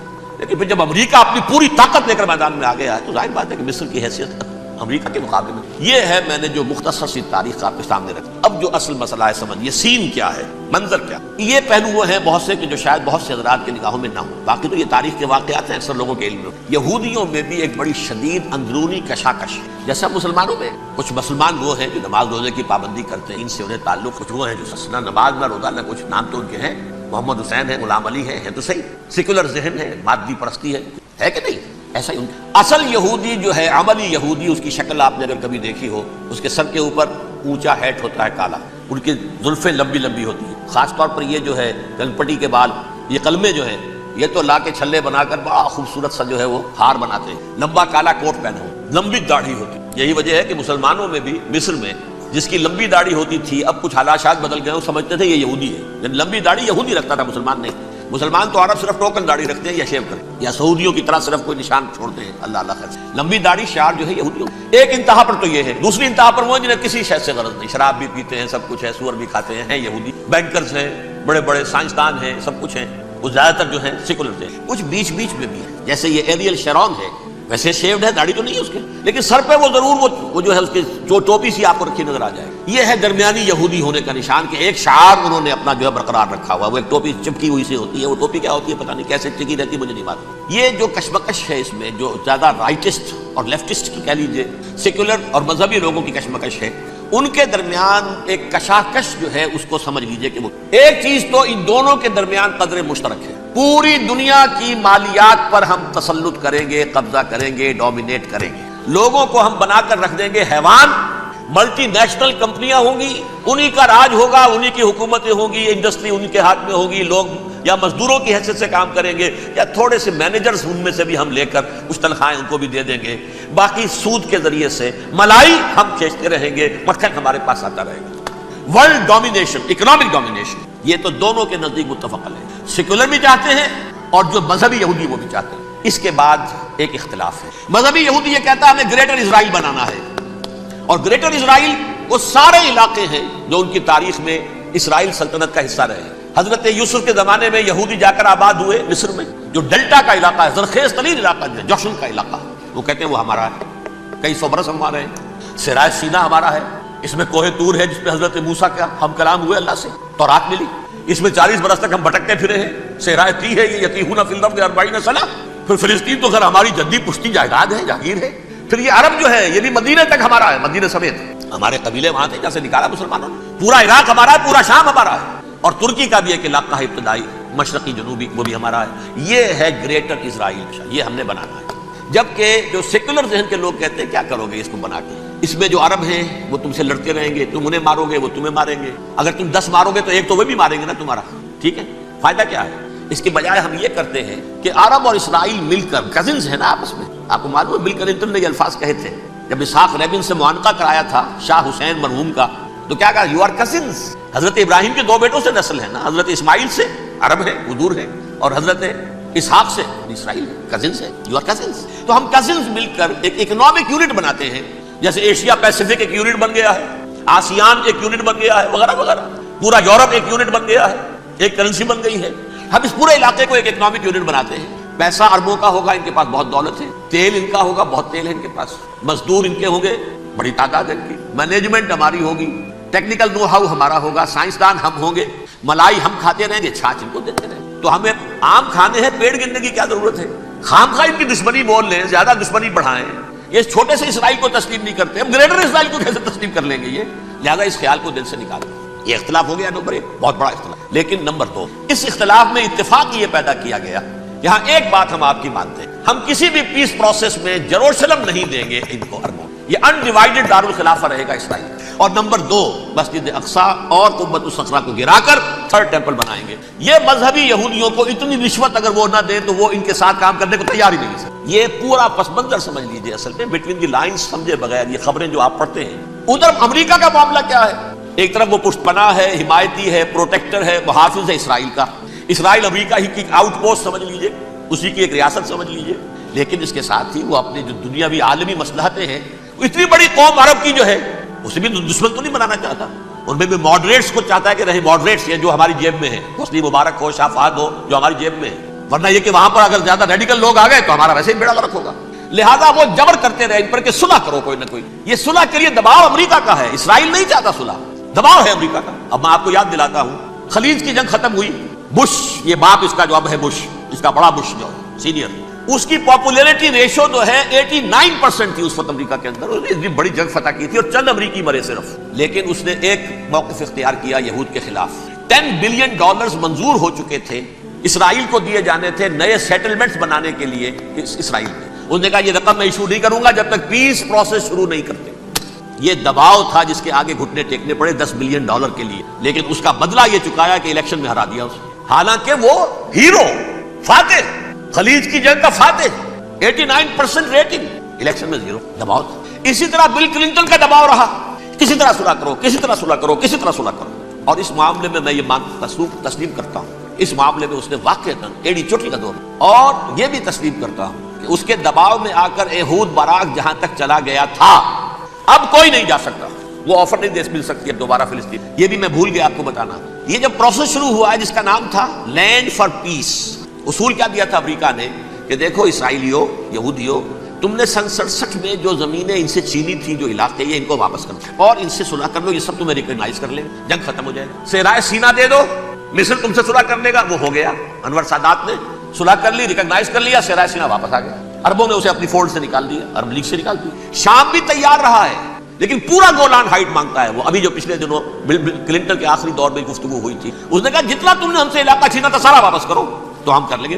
اس میں سے کچھ ایسا اسٹریٹجک امپورٹنس کا علاقہ ہے وہ یہودی کسی طور پر دینے کو تیار نہیں، لہذا صلح نہیں ہو سکی. شرق اردن سے جو علاقہ لیا تھا وہ ٹھیک ہے، وہ رکھو، اس کے اندر فلسطینی ریاست بنا دو. یہ علاقہ جو ہے فلسطینیوں کی میجورٹی ہے اس میں، تو اس کو فلسطینی ریاست بنا لو، ایک ریاست ودن ریاست ہو جائے، اسرائیل ریاست، فلسطینی ریاست. یہ ہیں 3 مین پوائنٹس. چوتھی بات پہ آ کر روک دیتے تھے کہ یہ پھر بعد میں سوچیں گے یروشلم کا مستقبل کیا ہوگا. یہ موسٹ سینسٹیو ایشو جو ہے یہ بعد میں سوچیں گے. اب جب یہ پیس ٹاک شروع ہوئے تو یاد ہے اسحاق رابین تھا، اسے کس نے قتل کیا؟ یہودی نوجوان.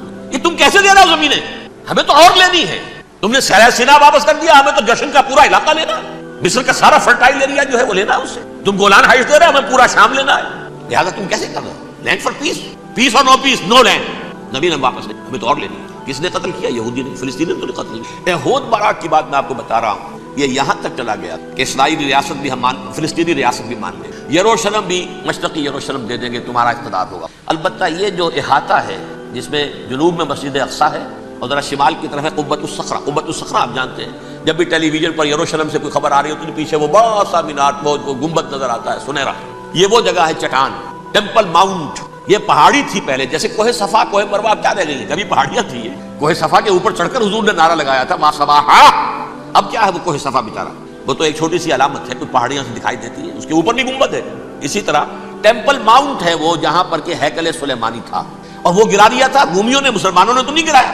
لیکن پھر حضور کو معراج وہاں سے ہوا تو عبد الملک بن مروان نے وہاں پر یہ بہت بڑا گنبد بنا دیا. یہ قبۃ الصخرہ ہے. وہ مسجد اقصیٰ نہیں ہے، مسجد اقصیٰ اس کے علاوہ ہے، وہ جنوبی علاقے، ایک ریکٹینگولر احاطہ ہے بہت بڑا جس کے جنوبی علاقے کے اندر مسجد اقصیٰ ہے، اور یہ اس کے شمالی سے. ایہود باراک نے یہاں تک آفر کر دی تھی کہ مسجد اقصیٰ کو اپنے پاس رکھ لو، لیکن یہ ٹیمپل جو ہے، یہ ٹیمپل ماؤنٹ، یہ قبۃ الصخرہ ہے. یہ ہماری کمٹمنٹ ہے مذہبی یہودیوں کے ساتھ کہ ہم یہاں پر جو ہے ٹیمپل بنائیں گے، 3rd ٹیمپل، ہیکل سلیمانی کی 3ری مرتبہ تعمیر یہاں ہوگی.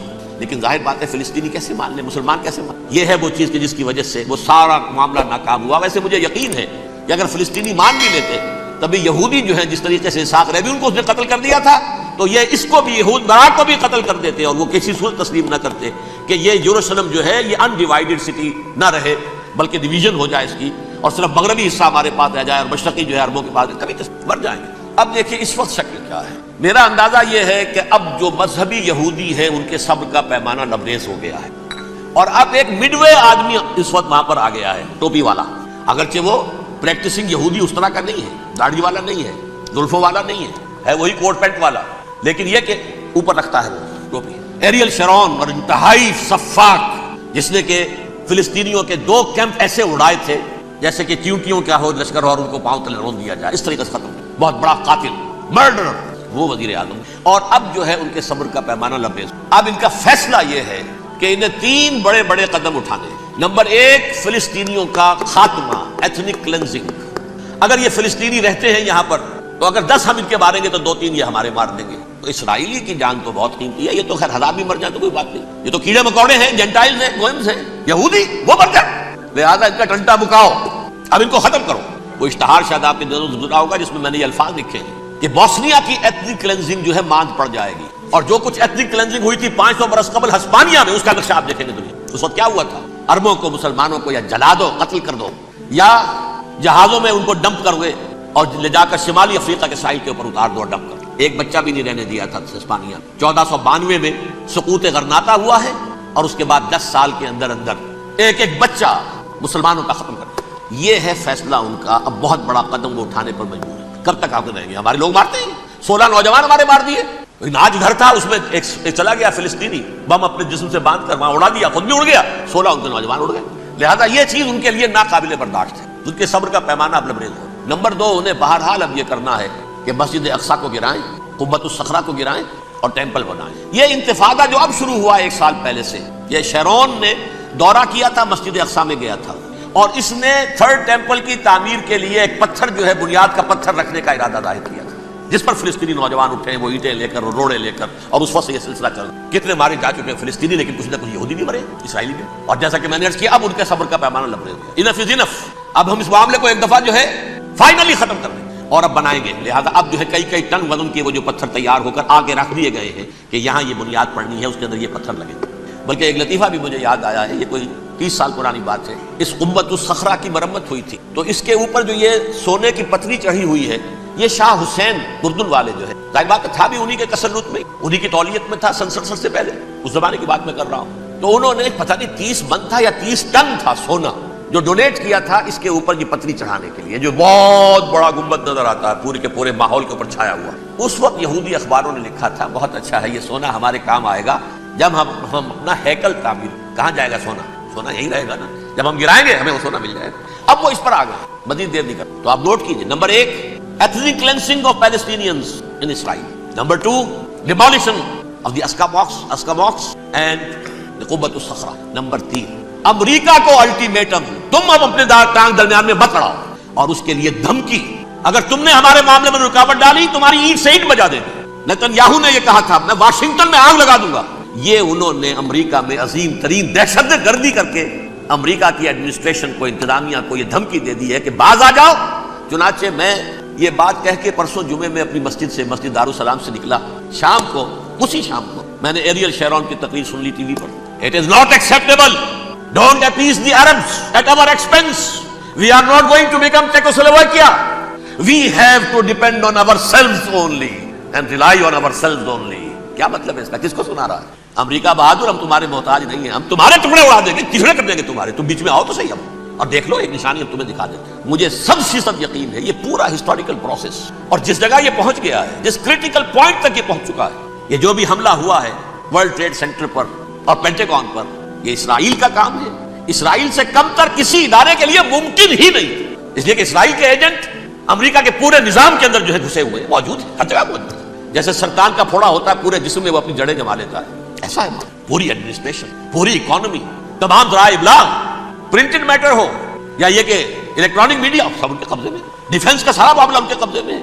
کوئی اور طاقت یہ کر ہی نہیں سی۔ امریکہ، اس کے سیکیورٹی کے معاملات تہ در تہ، دائرہ اندر دائرہ، اس دائرے تک 100 میل تک کوئی جہاز آ جائے گا اگر کہیں جو کہ ان آئیڈینٹیفائی ہو تو یہ ہو جائے گا، اس سے آگے آگے تو یہ ہو جائے گا، اس سے آگے، اور وہ آ رہا ہے، چلا آ رہا ہے، پینٹاگون پر آ گیا ہے، اور 1 گھنٹے بعد آیا ہے۔ پہلی اسٹرائک جو ہوئی ہے ورلڈ ٹریڈ سینٹر، اس کے 1 گھنٹے کے بعد پینٹاگون پر آ گیا۔ پینٹاگون وہ تو یوں سمجھیے ان کی مملکت کا حساس ترین دفاع کا مرکز، اور اس کا 1/3 حصہ جلا کے راکھ کر دیا۔ انہوں نے یہ دھمکی دی، لیکن اس سے ان کے پیش نظر مقاصد کیا تھے؟ اس دہشت گردی کے 3 مقاصد۔ فوراً اس کا رخ موڑ دینا اسامہ اور اس کی القاعدہ کی طرف، امریکہ غصے میں لال بھبوکا ہو کر فوراً اقدام کرے، اور ایک طرف تو اسامہ اور ان کے ساتھ طالبان کا ٹنٹا مکا دے، اور دوسری طرف چونکہ پاکستان الائی ہے اور پاکستان کے عوام جو ہیں وہ طالبان کے ہمدرد ہیں، وہ اگر اٹھے تو ان کا بھی بیڑا گرک کرے۔ ایک تیر سے 2 شکار تو ادھر ہو جائیں، جو مستقبل میں انہیں خطرہ ہے۔ 1967 کی جنگ کے بعد جبکہ انہوں نے فتح کا جشن منایا تھا یہودیوں نے، تو انہوں نے پیرس میں جو ایک جشن منایا ہے، وہاں بن گوریون کی تقریر یہ تھی،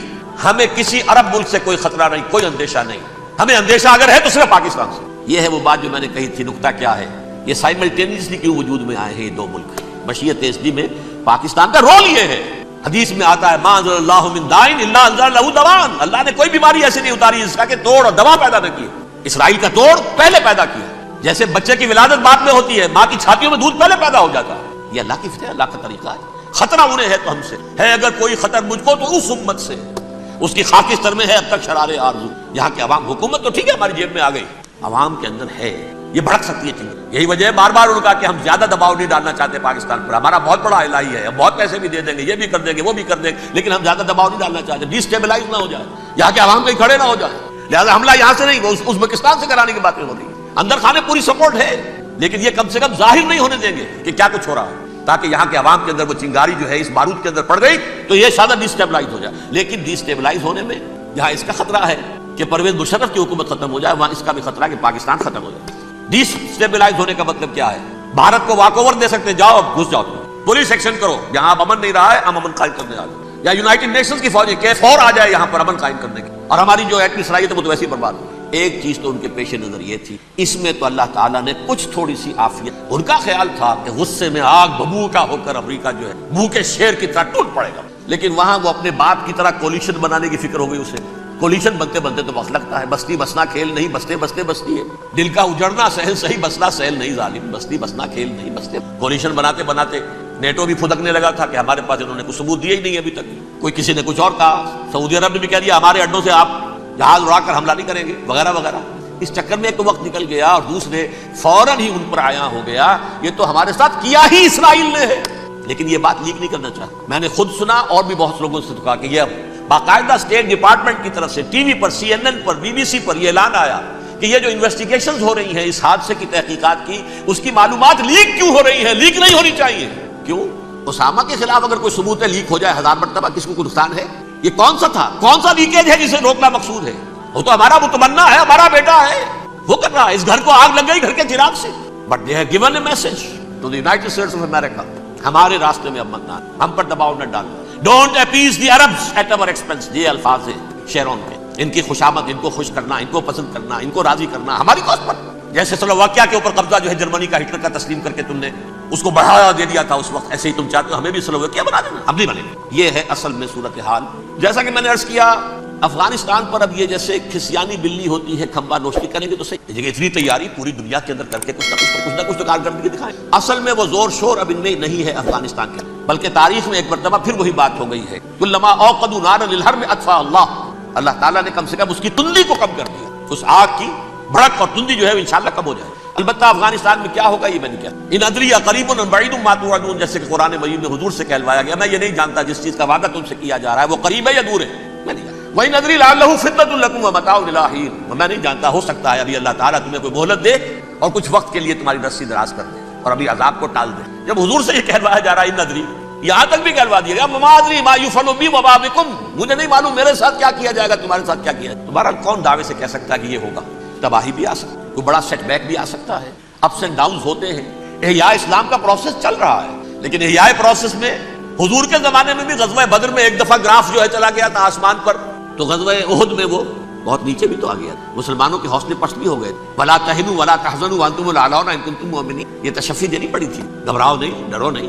إِن يَمْسَسْكُمْ قَرْحٌ فَقَدْ مَسَّ الْقَوْمَ قَرْحٌ مِثْلُهُ، اگر تمہیں کوئی چرکا لگا ہے تو تمہارے دشمنوں کو اس سے بڑا چرکا لگ چکا ہے 1 سال پہلے، انہوں تو ہمت نہیں چھوڑی، 1 سال کے بعد دوبارہ ہو گئے حملہ آور تم پر، تم کیوں دل چھوڑتے؟ تو کوئی سیٹ بیک آ سکتا، اور یہ بھی ہو سکتا ہے، اور اللہ کرے کہ ہو جائے، کوئی واقعہ فیل بھی پیدا ہو سکتا ہے، تو اللہ تعالیٰ چڑیوں کے ذریعے سے اور ان کی چونچوں اور ان کے پنجوں کی کنکریوں کے ذریعے ہاتھی والوں کو برباد کر سکتا ہے۔ الم تر کیف فعل ربک باصحاب الفیل الم یجعل کیدہم فی تضلیل وارسل علیہم طیرا ابابیل ترمیہم بحجارۃ من سجیل فجعلہم کعصف مأکول، کھایا ہوا بھوسا جگالی کر کے جب نکلتا ہے جیسے ہوتے ہیں، ایسا پورا لشکر کر دیا۔ اللہ تعالیٰ کر سکتا ہے، وہ اعلیٰ کل شیء قدیر، اسے ہر شے کی قدرت حاصل ہے۔ لیکن اصل بات جو ہے میں آپ کو بتانا چاہتا ہوں، یہ ہے سائیڈ ایشو، اصل ایشو ہے فلسطین کا جو شروع ہونے والا ہے، بھٹی دہکے گی وہاں۔ ظاہر بات ہے کہ اگر کوئی بہت بڑا اقدام ہو جاتا ہے فلسطینیوں کے خلاف، اور اگر واقعتاً مسجد اقصی اور حکومت الصخرہ گرا دیے جاتے ہیں، جو طوفان اٹھے گا عالم عرب میں، یہ حسنی مبارک ہو یا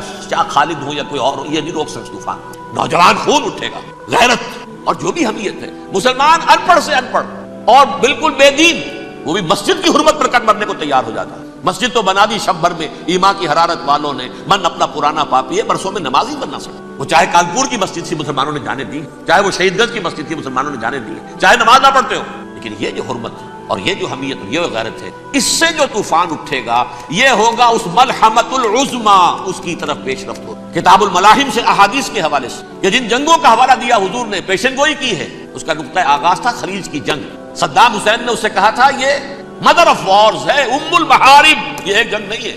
اس کا نقشہ بھی حدیث میں موجود، پیشن گوئی موجود، اس وقت بھی ہم نے شائع کی، لیکن اس میں جو جنگ اب ہونے والی وہ الملحمۃ العظما، ملحمہ کسے کہتے ہیں؟ لحم گوشت کو کہتے ہیں، اور قصائی کی دکان کو عربی میں ملحم کہتے ہیں، جہاں گوشت کے ٹکڑے کیے جاتے ہیں۔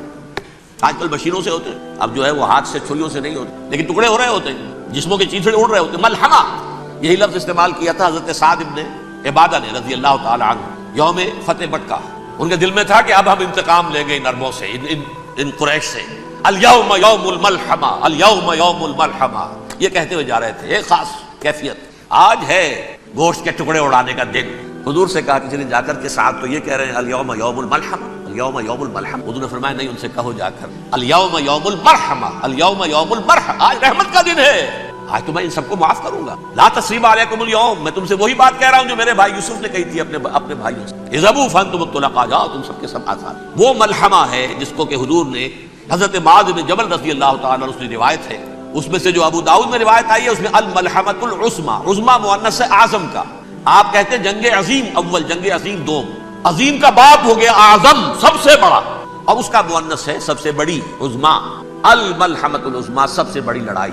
میرے نزدیک یہ وار کے معنی میں نہیں، بیٹل کے معنی میں۔ انگریزی میں یہ دو لفظ علیحدہ ہے، وار، بیٹل۔ وار سالوں کو محیط ہوتی ہے، بیٹل کسی ایک خاص جگہ پر جو لڑائی ہوتی ہے۔ حضور کے اور قریش کے درمیان 6 سالہ وار تھی، جنگ تھی، لیکن battles, battle of Uhud, battle of Badr, یہ بیٹلز، لڑائیاں تھیں۔ تو عظیم ترین جنگ شاید اس اعتبار سے نہ ہو جیسے کہ ورلڈ وار 1 اور ورلڈ وار 2، یعنی اس کی وسعت کا اتنا معاملہ نہیں اور طوالت کا نہیں، لیکن جو لڑائی جو ہے بیٹل ہونی ہے، جس کو کہ یہ لوگ، یہ چونکہ میں نے کہا تھا شروع میں کہ سرما ہے میری آنکھ کا خاک حجاز و ہول قدس، نیو ٹیسٹمنٹ کی آخری کتاب ہے the book of revelation, revelation of saint John, اس میں آرمگیڈون کہا گیا ہے اسے۔ ہر مجدون، یہ عبرانی لفظ ہے، ہر کہتے ہیں اونچی جگہ کو، سطح مرتفع، مجدون میگیڈو، میگیڈو ایک وادی ہے، مرتفع، وادی مرتفع، یہ ہے واقع لبنان، اسرائیل اور شام کے درمیان جو ٹکڑا، جو ٹرائنگل بنتی ہے، یہ ہے، یہاں پر بڑی جنگ لڑی جائے گی، اور یہ جنگ جنگ صلیب ہوگی جو کہا ہے بش نے، یہ جنگ صلیب۔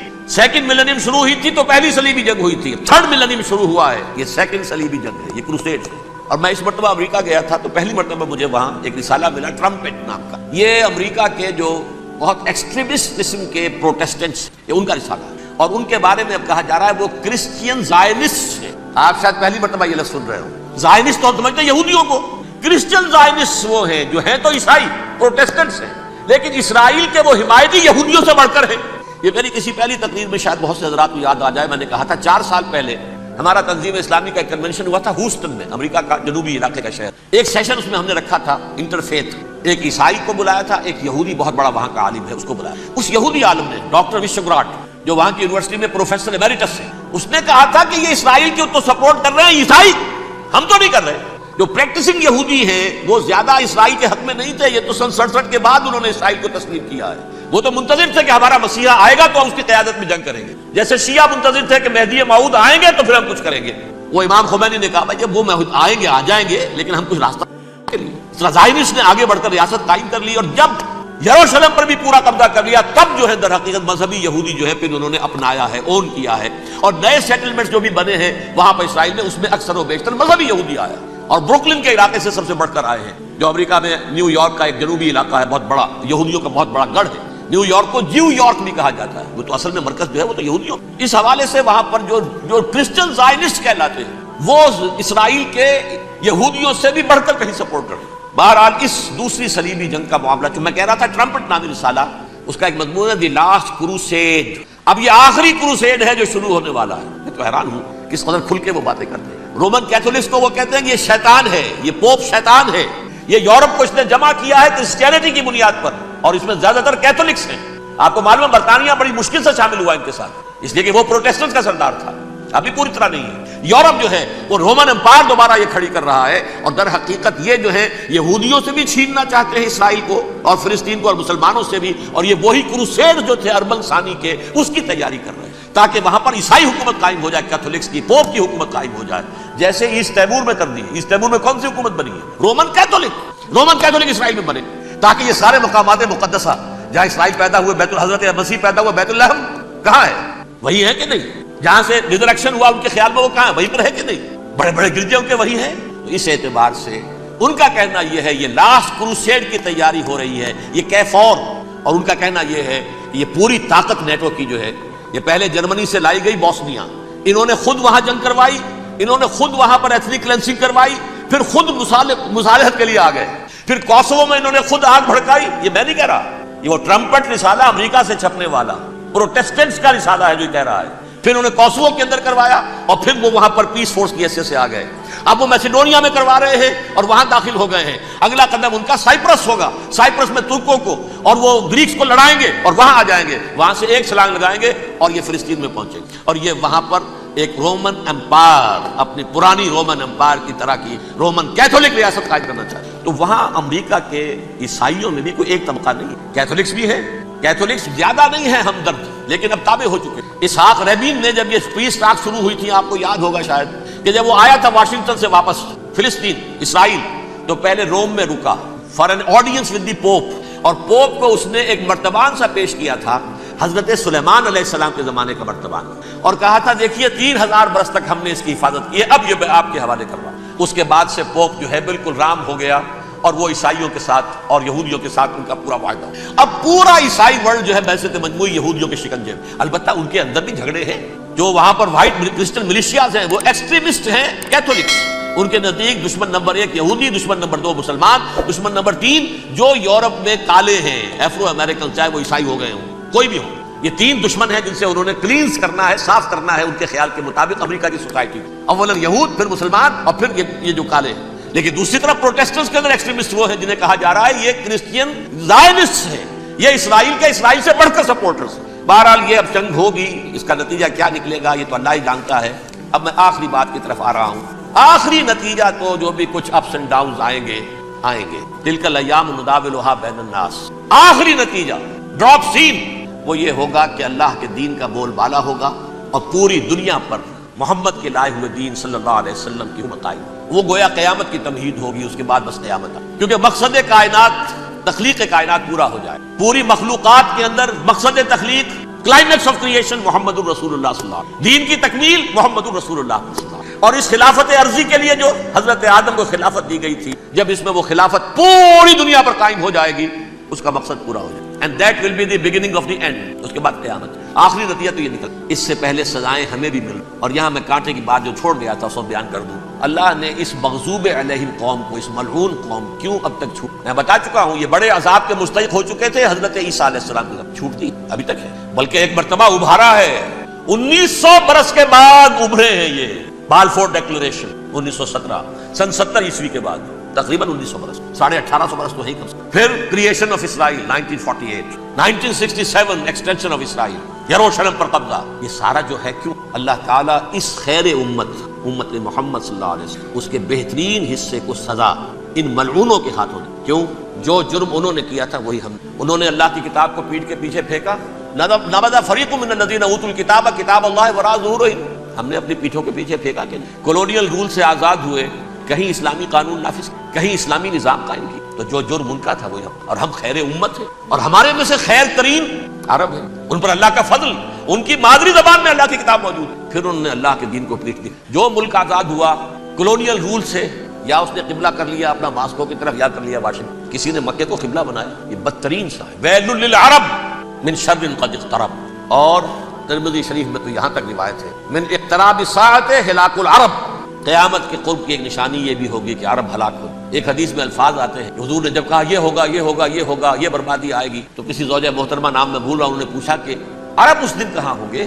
فرمایا العرب یومئذ قلیل، آخری خاتمہ ہونا ہے یہود کا حضرت مسیح علیہ السلام کے ہاتھوں، وہ عذاب جو 2000 برس تک ان سے چلا رہا وہ آئے گا، اور ان کے رسول ہی کے ہاتھوں آئے گا، لیکن اس سے پہلے مسلمانوں کا عذاب آ رہا، ہولوکاسٹ کے درجے کا عذاب آ رہا۔ البتہ ہم پاکستانی اس میں یوں سمجھ لیجئے کہ وہ تو خبریں موجود ہیں احادیث میں، وہاں تو جو ہونا ہے، اتنے انسان مریں گے کہ ایک پرندہ جو ہے اڑتا چلا جائے گا، وہ نہیں چاہے گا کہ نیچے اترے تو کسی لاش پر اترے، اسے جگہ نہیں ملے گی زمین خالی کر کہیں اتر سکے، تھک ہار کر گرے گا، مرے گا تو بھی لاش کے اوپر گرے گا. یہ الفاظ ہیں الملحمۃ العظمیٰ الملحمۃ الکبریٰ. یہ لاسٹ کروسیڈ ٹرمپٹ اخبار نے، میں اس کا فوٹو اسٹیٹ بھی کبھی آپ کو دکھا دوں، ویسے میرے ساتھ ہے وہ رسالہ ٹرمپٹ، دی لاسٹ کروسیڈ، اس کی تیاری ہو. وہ الملحمۃ العظمیٰ اور ملحمۃ الکبریٰ جو ہے وہ آنے والی. ابن ماجہ میں کبریٰ کہا ہے، اکبر کا مؤنث کبریٰ، ملحمہ کبریٰ سب سے بڑی جنگ اور ملحمہ عظمیٰ سب سے عظیم جنگ، یہ ہوگی اور بہت جنگ. اب آخری بات یہ عرض کر رہا ہوں، کریں کیا؟ کچھ کریں بھی. پہلا کام تو یہ ہے کہ اصل زندگی آخرت، دنیا میں تباہی بربادی آ بھی جائے، آخرت بچ جائے. پہلا کام یہ ہے کہ ہر شخص توبہ کرے، لیکن توبہ توبۃ نصوح، توبہ کی تسبیح نہیں، آیہ کریمہ کا ختم نہیں، لاکھ مرتبہ لا الہ الا انت سبحانک. توبہ یہ ہے اپنی معاش کے اندر جھانکیے، اپنی معاشرت میں جھانکیے، جہاں جہاں اسلام کے خلاف کچھ نظر آئے پھینک دیجیے، نکال کر کاٹ دیجیے. بے پردگی ہے نکالیے، آپ کی کمائی میں کوئی حرام کا عنصر ہے ختم کیجیے، توبہ کیجیے، ابھی کیجیے. عملی توبہ. فرائض کی ادائیگی میں کوتاہی ہو رہی ہے، ابھی شروع کیجیے. اللہ کے دین کے غلبے کے لیے جدوجہد، ان صلاتی و نسکی و محیایا و مماتی للہ رب العالمین لا شریک لہ وبذلک امرت وانا اول المسلمین. بڑی ہے. اگر میرے اور آپ کے کیے کچھ نہ ہوا تب بھی کم سے کم میری اور آپ کی آخرت تو بچ جائے، عاقبت تو بن جائے. اخروی عذاب، سب سے بڑا عذاب، دائمی عذاب، اس سے ہم بچیں. دوسرا کام ہے اجتماعی توبہ. اجتماعی توبہ کیسے ہوگی؟ یہ سلطنت خلادات پاکستان جو اللہ نے عطا کی، اس میں اسلام کا نظام قائم اور اسلام کی شریعت نافذ. اس کے لیے جدوجہد تن من دھن کے ساتھ لگ جائیں، منظم جماعت بنا کر. اول تو تمام جماعتیں ایک متحدہ محاذ بنائیں اور آ جائیں میدان کے اندر. وہ صرف طالبان کی حمایت نہیں، اس ملک میں اللہ کے دین کو قائم کرنے کا مثبت مقصد سامنے رکھیں. بہرحال اس کے لیے کوششیں تو جتنی بھی ہو سکتی ہیں ہو رہی. میں کتنے عرصے سے یہ کہہ رہا ہوں، کاش کہ یہ دینی جماعتیں ساری کی ساری یہ پاور پالیٹکس سے پسپائی اختیار کر کے اور ایک مطالباتی تحریک، ایک مظاہراتی تحریک، ایک pressure movement, pressure group, resistance movement, دین کو نافذ کرو، حرام کی حرمت کو نافذ کرو، قائم کرو دین کو. اس کے لیے میدان میں آؤ.